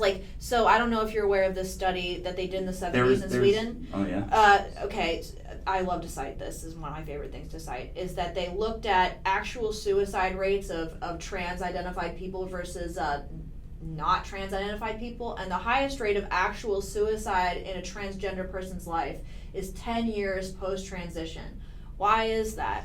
It's because 10 years later, you've done all the steps, you've gotten all the surgeries, you've completed the journey, and now your problems are still there, and you are...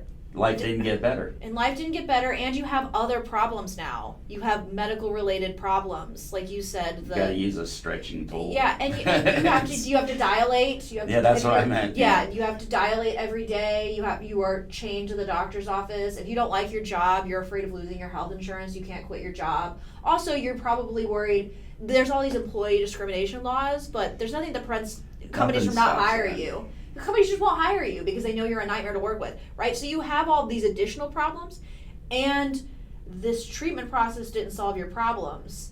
You kill yourself. It did not dissolve the dysphoria. Yeah, so me challenging this path that you're taking is not me hating you. It's me not wanting to see you, it's me not wanting to see that future for you.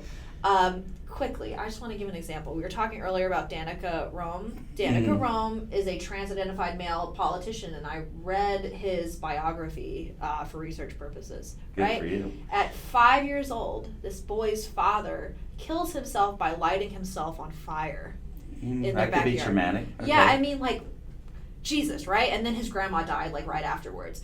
And, for a therapist to not explore that as a reason you might want to disconnect yourself from your male identity because this fundamental figure in your life was so mentally ill that he lit himself on fire to kill himself. And he saw it or just knows about it? I don't remember from the book. No, he didn't see it because they lied to him about it.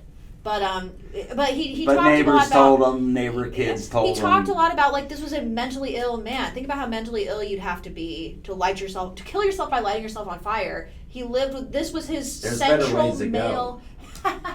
This was his central male figure for the first 5 years of his life. Suddenly gone. But, he was mentally ill that whole time. For a therapist not to explore that with a client and to just be like, yeah, you should get tits... is abuse. Is psychotic. And don't forget that if his father was that mentally ill, he was exposed to that illness for 5 years. Yeah, it didn't just happen at the day of burning. It's like you've been around this boy, this father figure who's not right for 5 years. It just finally got to the point where he lit himself. Yeah, and it a very fundamental time in a child's upbringing, the first 5 years of life. That was the male figure. The male, you're looking through every male in your life through that lens. Is this person in the House of Representatives or in the Senate? I want to say House of Representatives. I think House of Representatives. I think I mentioned him. I'm sorry, but it doesn't look like a girl to me. I mentioned him. Don't apologize. I mentioned You're him doing in my nothing book. wrong. He's a man. Because there was a big thing. They were talking about something with transgenders, and he jumps up, she, whatever you want, and it's like. We need these rights. You have no business putting us down. We demand to be seen, and then they said, well, how many are you? And it's like, well, at the time it was 1% of the population, and they said, well, what about the detransitioners? They don't count. Well, what percentage is there of them? Well, they're only 1% of our population. But you're only 1%. But you're only 1% of this population. Shouldn't we be making more of an effort for them because they're a minority? We should go your way. But here's the same situation which came from your people. Yeah. That okay, well, what about them? And they're insignificant. Well, if they're insignificant, they're a minority. You're a minority. Exactly. And the thing is that it was actually more like 7%. It's not 1%. Now they come up with all these stories and excuses. They don't have good ways to keep track of it. Imagine you had been abused by a doctor and you went to a doctor for help and they cut off your dick. You wouldn't want to go back to that doctor ever again, right? You would probably be terrified of doctors for the rest of your damn life. So how on earth are they going to be able to record that you detransitioned? You're missing a whole nother thing is they are so viciously attacked by their own community. Yeah. That they don't let people know they detransition. Yeah, I remember. They just disappear, slide out of view. And of course the radicals are once again, if society was different, they wouldn't have had to stop it. Their family would have accepted them. They wouldn't have had to detransition. If if the wind blew out of the east that day, they would not have had to detransition. Yeah, I met because all these Yeah. conditions have to be met for their happiness. I met a young lady who was like 19 years old, and she was telling me that she used to identify as a boy and bind her breasts and stuff, and she had a conservative father.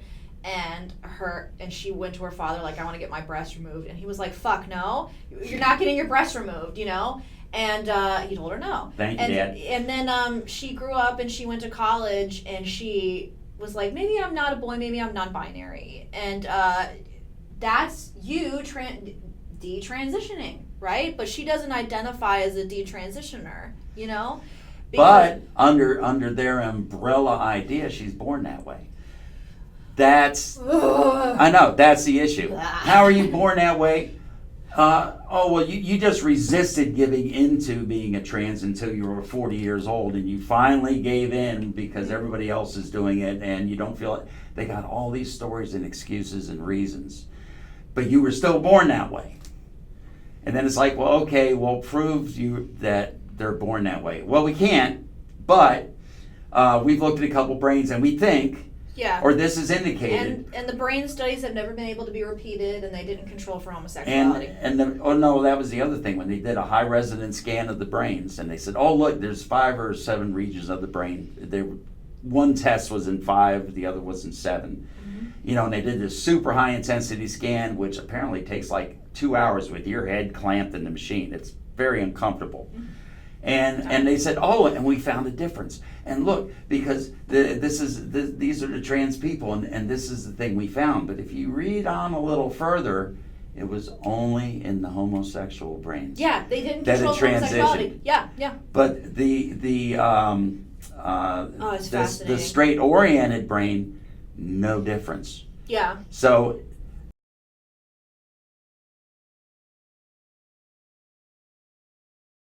I find religion to be super fascinating and interesting. And you've heard me a couple times refer to the trans movement as a religion. That's exactly as I express it, because there is no proof that it is incurable. That is faith-based. Yeah, it's a belief system it's, that you're forcing me to participate in. Not only now, you got to also look at other things. Are you particularly Christian religious? I wasn't raised religious. Like my father in particular is very much an atheist and raised us with that. But if you're a Christian, you would know what a tabernacle is, and you'd know all these different words because, well, I don't know what a tabernacle. I got an idea, but I don't really know because I'm just not that religious. But you have all these words and all these meanings, and you got a little secret handshakes, and you got your special prayers you say together. Ritual. It's ritual. Mm-hmm. Now over here, we have the same thing. It's like, well, gender this, gender that. I'm pansexual with a touch of this, and sometimes a femboy, and sometimes a beau girl. They got all these words and expressions. They have their rituals. What rituals do you have? Affirming treatment. That's not a ritual. That's like. I saw this like thing you were talking about with your granddaughter. How do you identify? Is the first thing you say to someone. You know what I mean? Like, that's a ritualistic practice. That is a greeting to a ritual. Yeah, it's fascinating. Well, a greeting and a ritual. It's the same thing. It's like, well, how do you identify? Oh, you're one of us. But instead of having a little cross, you got some other little dingle thing hanging. But excuse me. Yeah, you got the colors. They have colors. They have flags. They have They've their got colors. They have their lapels flags. with Exactly. Flags. I understand. I think there are a lot of religious leaders and thinkers who would say that everyone needs a religion. Everyone needs a moral framework, right? I mean, I think everybody's got a moral framework. Even people who aren't married to transgender identity stuff have like sort of a secular framework. Even like the secular celebration of Christmas involves all of these rituals and things, and all these things have their place. Just acknowledge that that's what it is. But acknowledge that it's a belief system. Yeah. And the core belief is that you're born that way. It has never been proven. So that means we're just taking it on faith. Mm-hmm. Any disease, like I say, when you go to concern yourself with a disease or an affliction or something that's wrong, well, okay, let's figure out why it's wrong, what caused the damage. Well, okay, now let's figure out what we can do to fix the damage. Let's see how many other things we can do. Well, that didn't work. Let's go back and find the core problem. What is the disease? What's the beginning? What's the illness? But to just say, you're screwed. It can't be fixed. And this is since 1966, so for 60 years, they just like, it's incurable. The best thing we can do is, chop people up to make them match what they think they are. Now, I mentioned in the book that there's a possible cure for it. So I don't know if you caught that part. Tell us. Oh, okay. I'm not going to say okay, I came up basically with a theory as far as a cause. The thing is that you don't remember before you're 2 years old. This happens before you're 2 years old. There is something called dissociative identity disorder. It is actually a fancier word for you got a split personality. You got more than one personality. This normally happens because of trauma. The trauma could be so minute, especially to a child before they're 2 years old. They could be bonding with the mother, and they really, in their mind, as soon as I grow up, I'm going to be a mother too, even though they're a boy, although they got the wrong equipment, and then the mother says, you know what, you can't be like me, you're a boy. That could be enough trauma to create a whole nother personality. And this personality is because obviously in reality, this boy can't be a girl. But this other personality can come in and protect them from that fact. And this other personality is a girl. And it knows it's a girl. And the more that you insist that they're a boy, the more this personality takes over, and it has to protect basically a personality that hasn't even developed yet. Until the point that the original personality goes into remission, and the only thing left is this new identity designed to be a female to protect the deepest part of the subconscious. And anything that reminds them, they're in the bathtub, they touch something, oh my God, it disrupts everything. In other words, this personality is designed to specifically ensure that it is female regardless of anything else. And any challenge to it is upsetting. It causes stress. It causes dysphoria. Now, of course, this is deep set, and the longer it goes on, basically the original person's gone before it was even developed. And the only person they remember is the personality that was developed for the specific reason of being the opposite sex. In other words, that is a female. This is an identity, but it's not the original identity. It's not the real identity. It's one that's been created. Now, there's been some research. They've been doing this apparently for at least 10 years. It's called psilocybin treatments. I believe it's out of Johns Hopkins. And they used it as an experiment on PTSD, on guys that came back from overseas that were so suicidal, they literally had to keep them in a rubber room or chain them down. They were that bad. They were that suicidal. And I'd have to look at my numbers again, but a lot of them were completely cured. Psilocybin is mushrooms, isn't it? Yes, it is. But I know about, yes. All right. Fascinating. I grew up in the 70s, okay? So yes, as you've mentioned. now, I'm not a stranger to mushrooms, though. but I have a liberal arts degree. but you check out the mushrooms. There was a theory, and I just recently looked it up because you know what, I heard this in the 70s, and it's like, let me just double check. But there was an idea that you have a barrier between your conscious and your subconscious, and that psychedelics, some of them, or break down this barrier where your subconscious can actually be accessed through the conscious mind. So I looked up recently because I'm sure things have changed since the 70s, and what I read was it is not actually a barrier, it is a chemical filter. And that can be surpassed with certain chemical. Yes. Yeah. So what happens, now you got to understand what subconscious, remember I think I mentioned the book maybe to the young lady that was in here, but I mentioned The Nature of Personal Reality. Yeah, you did. The book. Most fantastic book I ever read. I mean, I'll put it in the description. It is the meaning of life, but it's serious. It is really the meaning of life, but it's so intense and it's so dense in material. it's hard to keep track of everything. I've used it throughout my life. I mean, just little teensy things, including even with my philosophy with children, everything. I'm not even going to go into that part because we're getting off track. Where was I before I started going off on the nature of personal reality? The psilocybin. Oh, so the psilocybin treatment, they found they had complete remission, I think 1 out of 5 people. And I think 65% of them were massively improved. It is, I think, an 8 to 12 hour session. There's only, and believe it or not, they're mostly in Florida. I believe There's it. like 100 doctors here that because PTSD, and there's a lot of people down here, ex-military. But it's like the only thing that could help these people. So if it can take people with the severest of PTSD, which is like dysphoria, which is high anxiety, Yeah. that they have to take that trauma out of their subconscious, and it's done with the psilocybin, with the correct therapist that's trained to do it correctly. And is that effective? There's a very good possibility, at the very least, it could kill dysphoria. That's great, dude. Or seriously treat dysphoria. And there's a possibility it could actually change a person's mind that really thinks they need to transition. I don't know. I'm not the one doing the therapy. It isn't used for that now. But I see where it could work.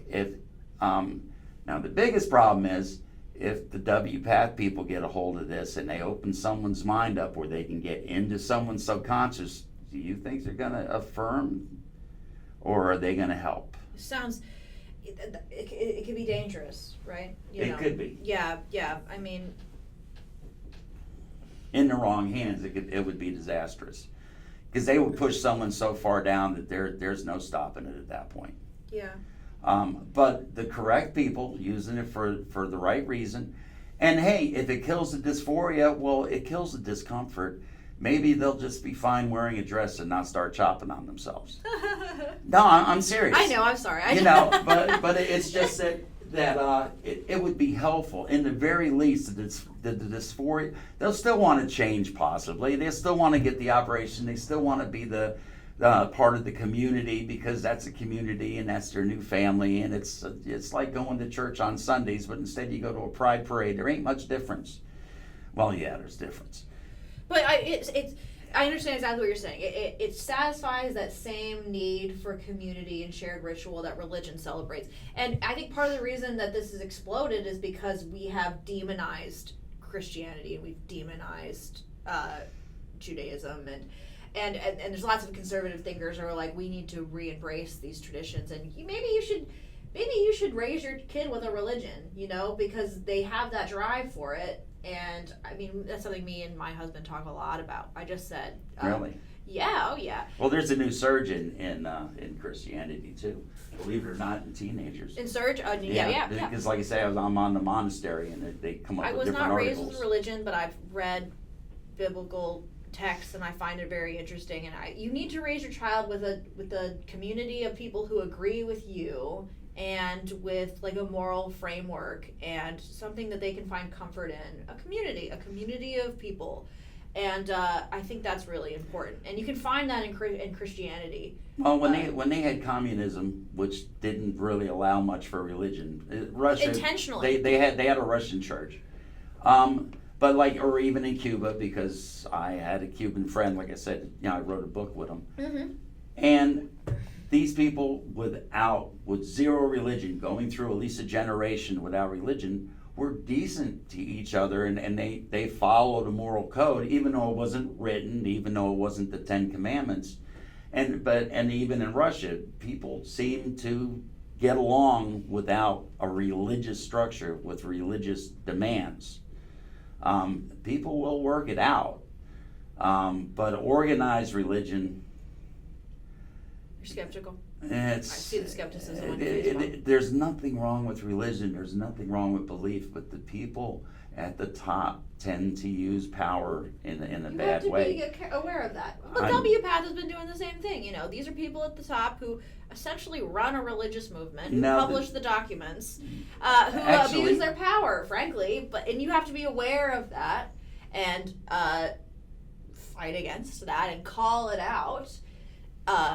There's only 120 people to make all the decisions for the SOC. No, I believe it. And then I just got that right off their website. Mm-hmm. It's 120 people to write the SOC, and they say, well, every doctor agrees, and every doctor is with us, and every doctor's on board.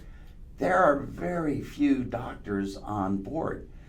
I got into an argument with the guy online about it. Well, every gender doctor. I'm like, yeah, that's their team. Yeah, duh. They said the same thing about the cash report. I would love to encourage you to look up what the cash report is. This woman out of Hillary Cass. Yeah, he talks about it in the book. I talk about it all the time whenever I'm debating this issue. Oh, go read the cash report. This woman did a systematic review of gender medicine, in particular for children, which is where she looked at all the evidence to see what's up and found that the evidence suggesting that this is saving children's lives is terrible. Like, that's not what's happening. But the criticism that gender doctors give of the cash report is that it's biased because she's not a gender doctor. Think about what you missed the other argument. Oh, yes. That there weren't enough transgender team leaders in researching it. Yeah. There's not enough people who agree with us on your team. But imagine there was like a alternative scenario. Imagine that there was a big review that came out that showed that drilling holes in people's teeth to fix cavities was not an effective treatment for fixing cavities. And then your argument against that was, well, all the dentists say that that's wrong. It's like, well, the dentists have an incentive to perform that treatment, and you are attacking the dentist. You're saying that they haven't been doing a good job, and of course they're going to be touchy to that. That's very logical. It doesn't make sense. You look at the methodology of the systematic review. Is that the thing that you're having a problem with? Oh, no. Cass found that out of 103 samples that the SOC likes to use, I believe it was only 99 of them. 99 of them had no credibility. In other words, it wasn't properly done. I also have actually a paper here where they discovered that Johns Hopkins Hospital was supposed to do a bunch of reviews for them. When Johns Hopkins came out, they said, "Excuse us, but this isn't the results." In other words, when they go to peer review it, nothing worked out. They didn't get favorable results from Johns Hopkins, and they were like, "Okay, well, never mind. We're just not going to publish it because we didn't get the results that we wanted." Yeah, we just won't publish it. Yeah. So in other words, horrible, unethical monstrosity. If it's science, you take the good with the bad. Well, let's work with it. Well, let's take the bad and see if we can maybe work it in the workforce. No, we're just gonna burn it and make sure it don't exist. Yeah. It's just like the Catholic Church in the 500s just destroying the Alexandrian library because they didn't like the information. It reminds me a lot of the story you told about your friend, which is that the generation of adults that you were around had a lot of trust in the authority of the church and of these people who are in an authoritative position. And I'm a big believer, especially in the internet age, that elitism is dead. Like, you can be wrong even if you have a PhD and you're paid a lot, And if anything, you are more incentivized to not admit that you're wrong because you're like, how can I be wrong? I have a PhD, They stand on their laurels, believe me. Yeah, I mean, so I'm a big believer in question authority, check into these people. They know better. Yeah. They know better, and they're scientists and they're doctors. Well, they make a lot of money off of this. They're incentivized. It isn't just the money. I know it's not just the money, but I mean that is an incentive, is it not? You're missing the whole point. This started out with a real scientist who was not trans himself. Mm-hmm. He came up with this whole idea. A few doctors jumped on board. The original SOC was created. These are all the demands. The trans community was enraged that a doctor's going to tell them what they can and can't do. You mean I got to jump through these hoops instead of just going over to the doctor's place and getting my job done? Or just flying overseas and, screw America and just get it done over there. Yeah. So what happened is they got smart. They said, well, if the doctors are gonna have a barrier, if they're gonna have these hoops we got to jump through, well, let's just take over being the doctors. Let's be the SOC. So what they did was they took their time, they got their educations, they became doctors, researchers, and everything else. And in 2010, they walked into the medical boards and sat down with a seat at the table. And they were totally activist driven at this point. These Yeah. were activists. These were trans or trans allies. But they were totally focused on one goal. And that goal was to overturn the idea that it's a mental illness. They walked in 2010, 2012, they decided, activist driven, that it is not a mental illness no Yeah. more. It is a totally normal condition. But we're going to keep this for you because we want a diagnosis that the insurance will pay for. You no longer have to prove that someone is a transsexual. It's just that they have gender incongruence, and gender can't be chosen, basically. But according to them, you're born that way. It's sort of a contradiction, and you're born that way. There's nothing you can do about it. It's a permanent condition. So I guess people that are born with what would you call? I wouldn't say an emotional disability. I guess you would. Somebody who is from a very young age is a nervous Nelly, is Yeah. super hyper, super sensitive. You shouldn't try to do something with that. Well, they were born that way. So we'll just have to medicate them and keep them in a soft place, their whole life. And I've met some people that are pretty neurotic. But it comes down to the same thing. So every way that you're born and every affliction that you have, well, you're born that way. I guess you're just supposed to die when your time comes if you catch a cold. Because heaven help us that we have to research where the cold came from and see if there's a problem. No, it's just a cold. It's a death sentence. Every disease must be a death sentence, and there's no reason to look into the cause because, well, if we find the cause, then we can fix it. I think I found the cause. I think I found a major one in a true transsexual. I cannot say for the people who are the wannabes that want to join the trans club because it's popular or it's trendy or everybody else belongs to it. I think what you were talking about in regards to the split personality and the psilocybin is probably a very tiny percentage of the trans community. And most of these people are lost souls who have found a community that will love them. But the real honest transsexuals, the one that the affirming treatment was designed for, is such a small fraction of the trans umbrella. Mm-hmm. I mean, it's an umbrella. It covers so much. It's not just the original transsexual. So what did they do? You can't use the word transsexual no more. It's an antiquated word. We don't like it. It's offensive. Transvestite. You know exactly what a transvestite is. It is a technical term. Oh, you can't use transvestite anymore because that word triggers us. So now it has to just be trans or transgender. Or transgender. And if you're going to use the word gender, they can use the word gender. Progressives can use the word gender in any way. They can replace the word sex with it. They can use it in any possible way. But at the same time, they say that gender has no true meaning because it means something different to everybody, and it's a very personal thing to everybody. So the word gender is no longer useful in the language, just along with, how can we tell the difference between a man and a woman? It's pretty simple. They can do it with dogs and cats. I think they can figure it out with people. Would you buy a dog or cat without knowing? I mean, come on. Come on. It's self-explanatory. Oh no, assigned at birth. That puts to question what you were born as. What they're doing, and it's called controlling the narrative. Whenever someone tells a story, I'm telling you a story right now. I am explaining it to you. I am narrating the story. I'm being straight up with you. But somebody who is not so honest, I'm going to narrate the story and I'm going to push you this way. And the first way that we push is, there's no such thing. I'm going to look in the camera. There's no such thing as men and women. There's people that have the potential to be men or women. But if you really want to be a man or woman, you can be that. Because that's gender. And gender is a very personal thing. And the whole idea of gender is that a gender identity is the real reality. It's the real you. It's the authentic you. What's truly authentic, forget the body. The body's coincidental.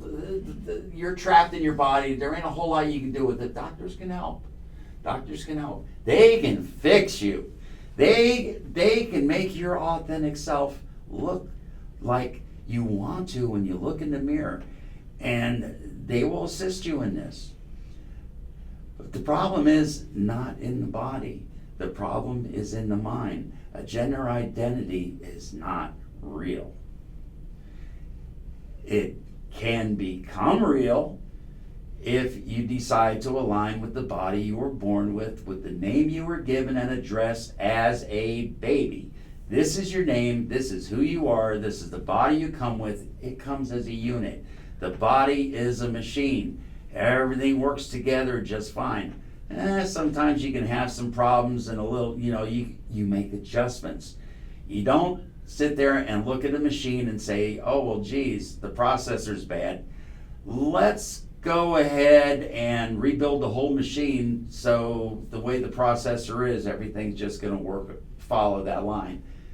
In other words, the brain is the problem. Let's work with the brain. Let's see what we can do. Let's at least find out if we can do it instead of for 60 years say, well, there's nothing you can do. The best thing you can do is change the whole machine to match the processor instead of repair the processor to function as a whole machine. Pretty simple. Yeah.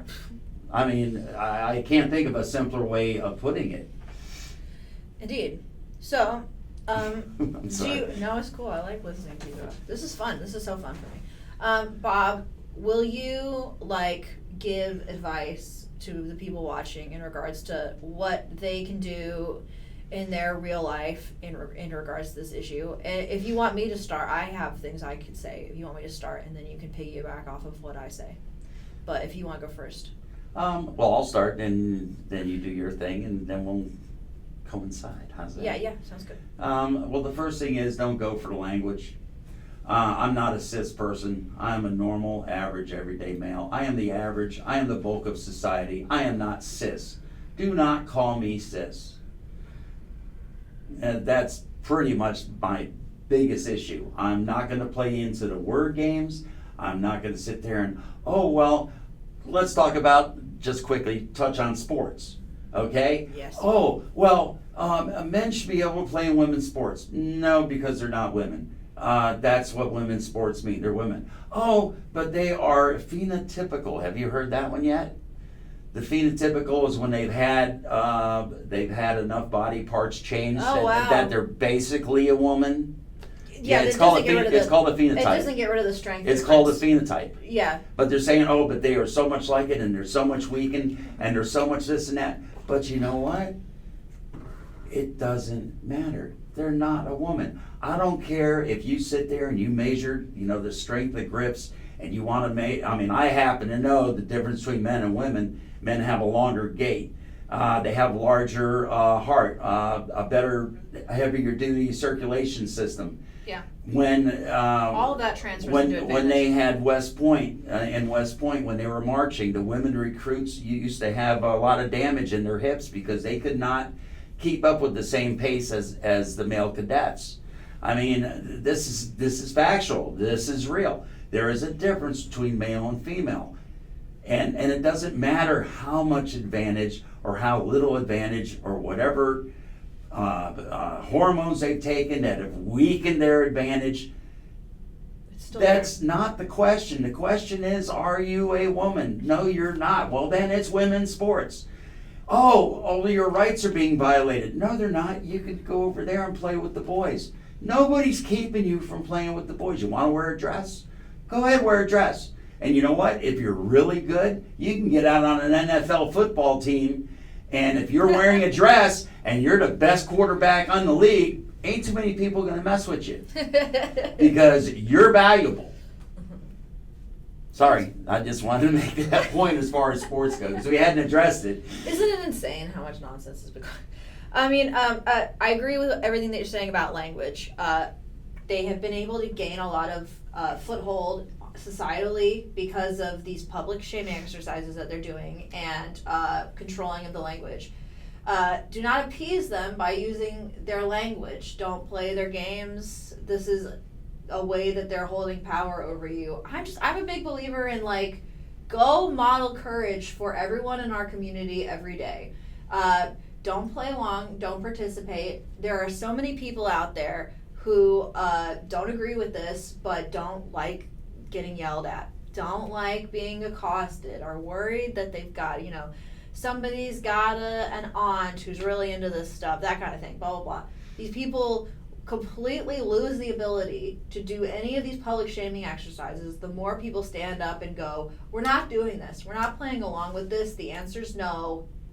The answer is no. Could I simplify this a little bit? Yeah. I recently had a retort to somebody online, and I put it very simply, which a lot of people appreciated. It's like, look, there's a video game, and if you're in a video game, you can have an avatar. You could be a big old guy like me and be a fine little chick for an avatar in this video game. And everybody else in the video game recognizes that identity. And they say, oh, but respect my identity. So everybody in the game is in the game and they're having a great time. I'm not in the game. Yeah. It don't apply to me. I don't care about your avatar. Your avatar is not real. It's only in the game with the people that play the game with you. Yeah. Don't play the game. Don't play the game. That's a great way to put it. That's a great metaphor.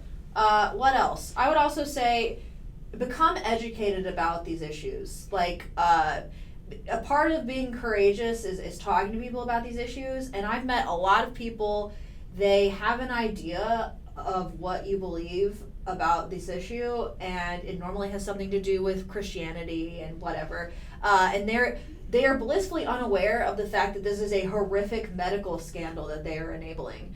And you need to be educated about this stuff because you have a certain responsibility as someone who's presenting these opinions to someone who's never heard it. Does that make sense? You know what I mean? Like, if you're talking to someone who's never heard your opinion before, you have a certain responsibility to present that opinion in a way that's knowledgeable. Everybody has a right to say what they believe. It's the First Amendment yeah. right.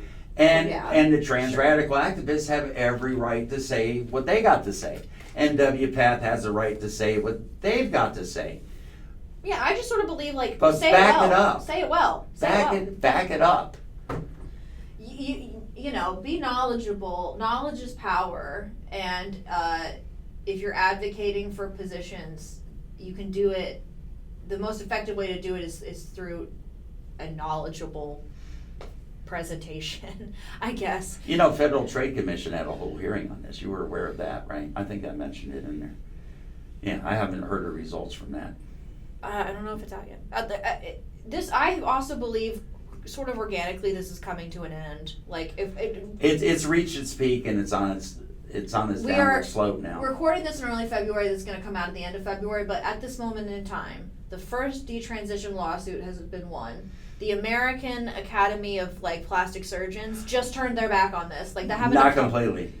No, but just for kids, I think. Until you're 19. Anybody below age 19. But that's still. And That's a big deal. there's another one that just got involved too, just like yesterday.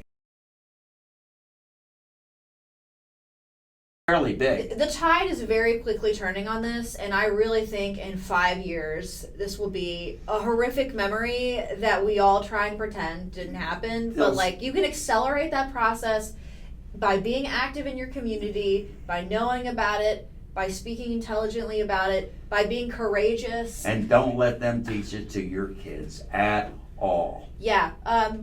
There's no reason. There is no, and it's not indoctrination. If you're teaching second graders to memorize pronouns and different family situations, and they were forced to recite it, there was a third grader sent home because he refused to recite it. There is no. I understand. We're just teaching them acceptance, and that they should understand that it exists. Acceptance and understanding that something like that exists is separate. There is no reason to memorize and recite something that you're just being made aware of. That is actual indoctrination. So we know that parental rights in education has made it illegal to teach in K through 8. is part of the curriculum. But they still have books that promote it in the school libraries. It's required by law that you can opt out of these books, meaning your child can't check them out. You have to put in a written request. We have a tutorial on our website to do that.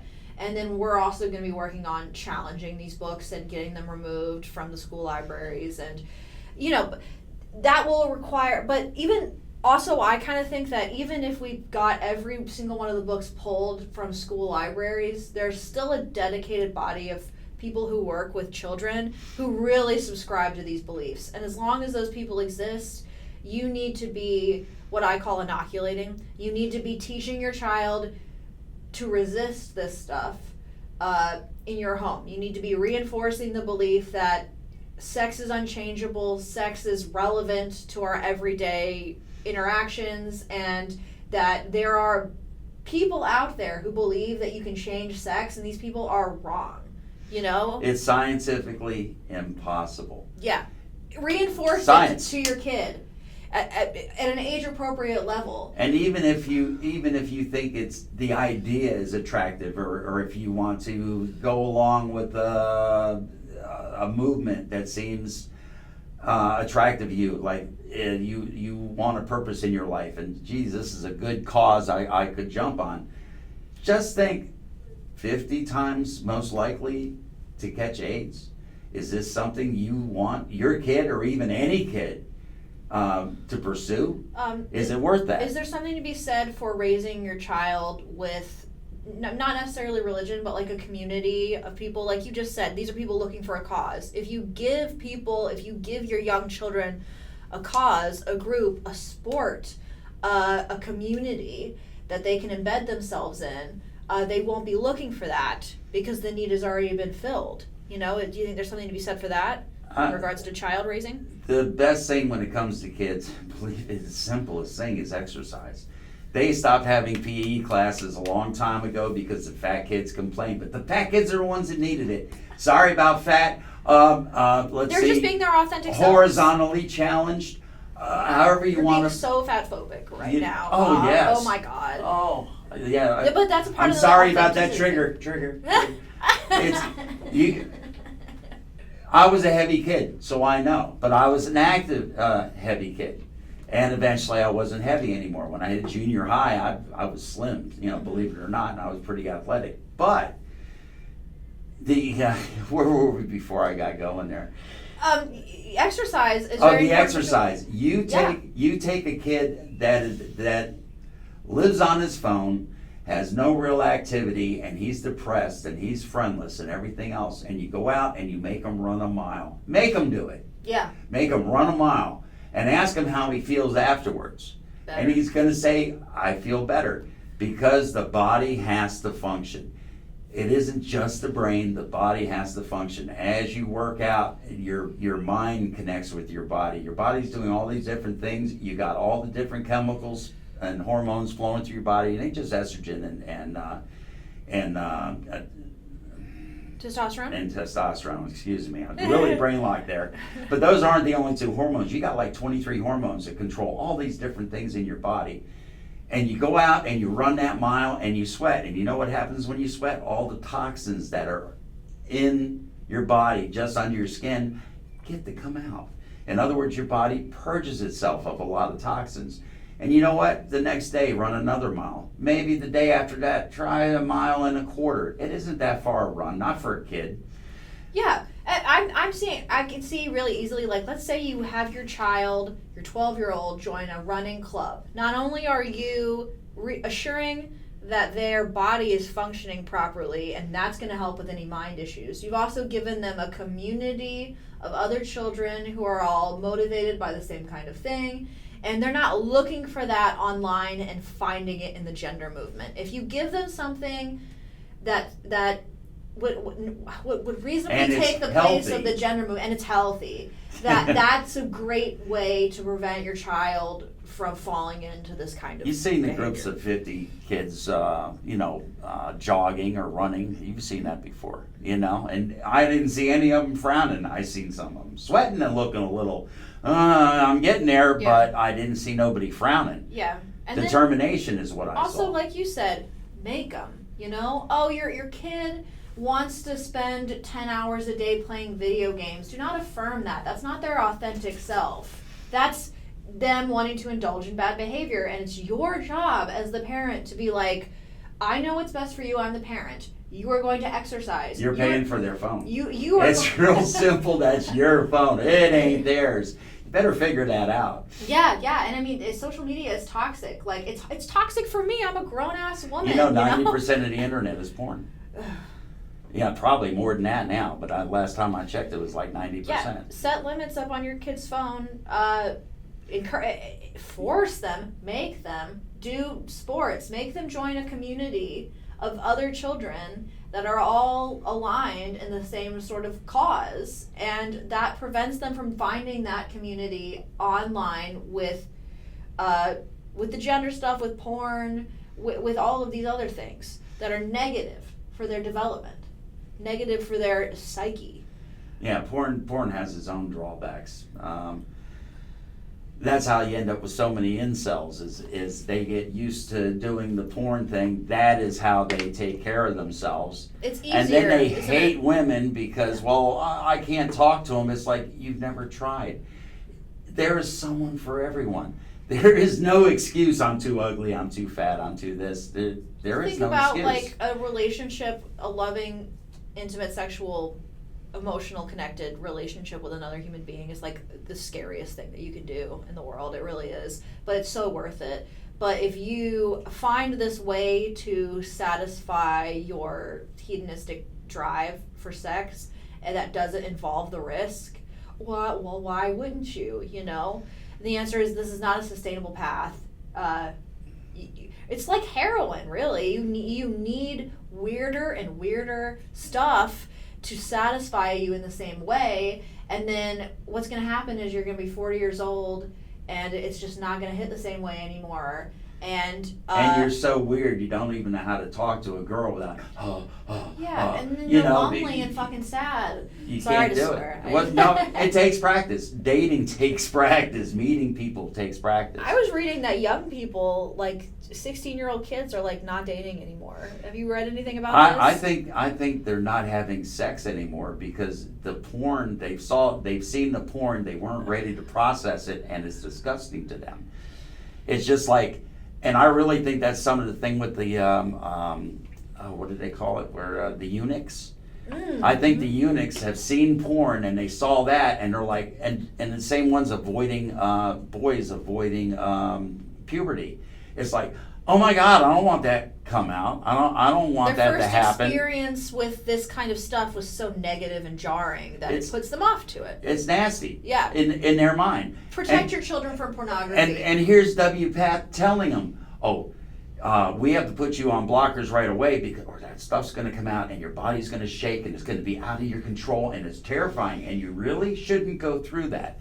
We got serious. I know. This is really the way they put it. I'm sorry. I get off. It's just so upsetting that they would do this. And so what is a eunuch now? A eunuch, they might be gay, they might be straight, they might be whatever, but they're a eunuch. So what define a eunuch for everyone who doesn't know what that is? A eunuch traditionally, they used to cut they cut your balls off.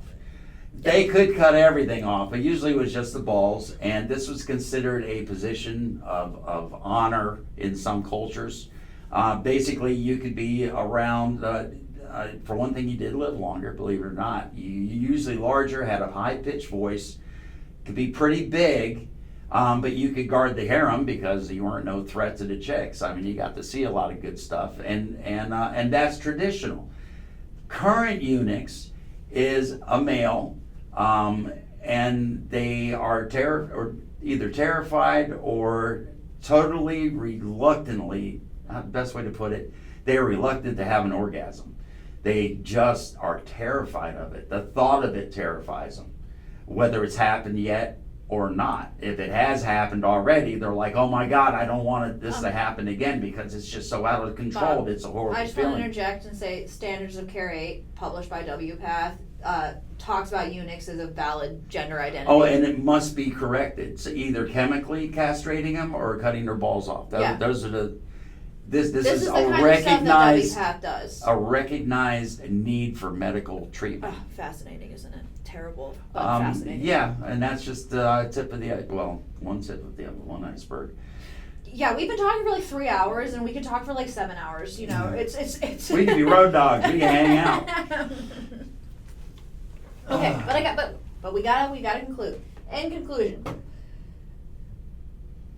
be courageous. Don't use their language. Learn about this stuff so you can advocate for yourself and your child as intelligently as possible. Gift your child with a community that they can embed themselves in and make sure that they are healthy body-wise with exercise. Protect your children from porn. Protect your children from social media. Set up limits. If they can't be responsible with it, take the phone away. It's your phone. It's your phone. This is your child. Exercise your parental rights. Exercise your parental authority. And yeah, that's it, basically. Do you have anything you want to add? No, that pretty much cut. There's actually a whole bunch to add, but like you said, you know, we can go on and on.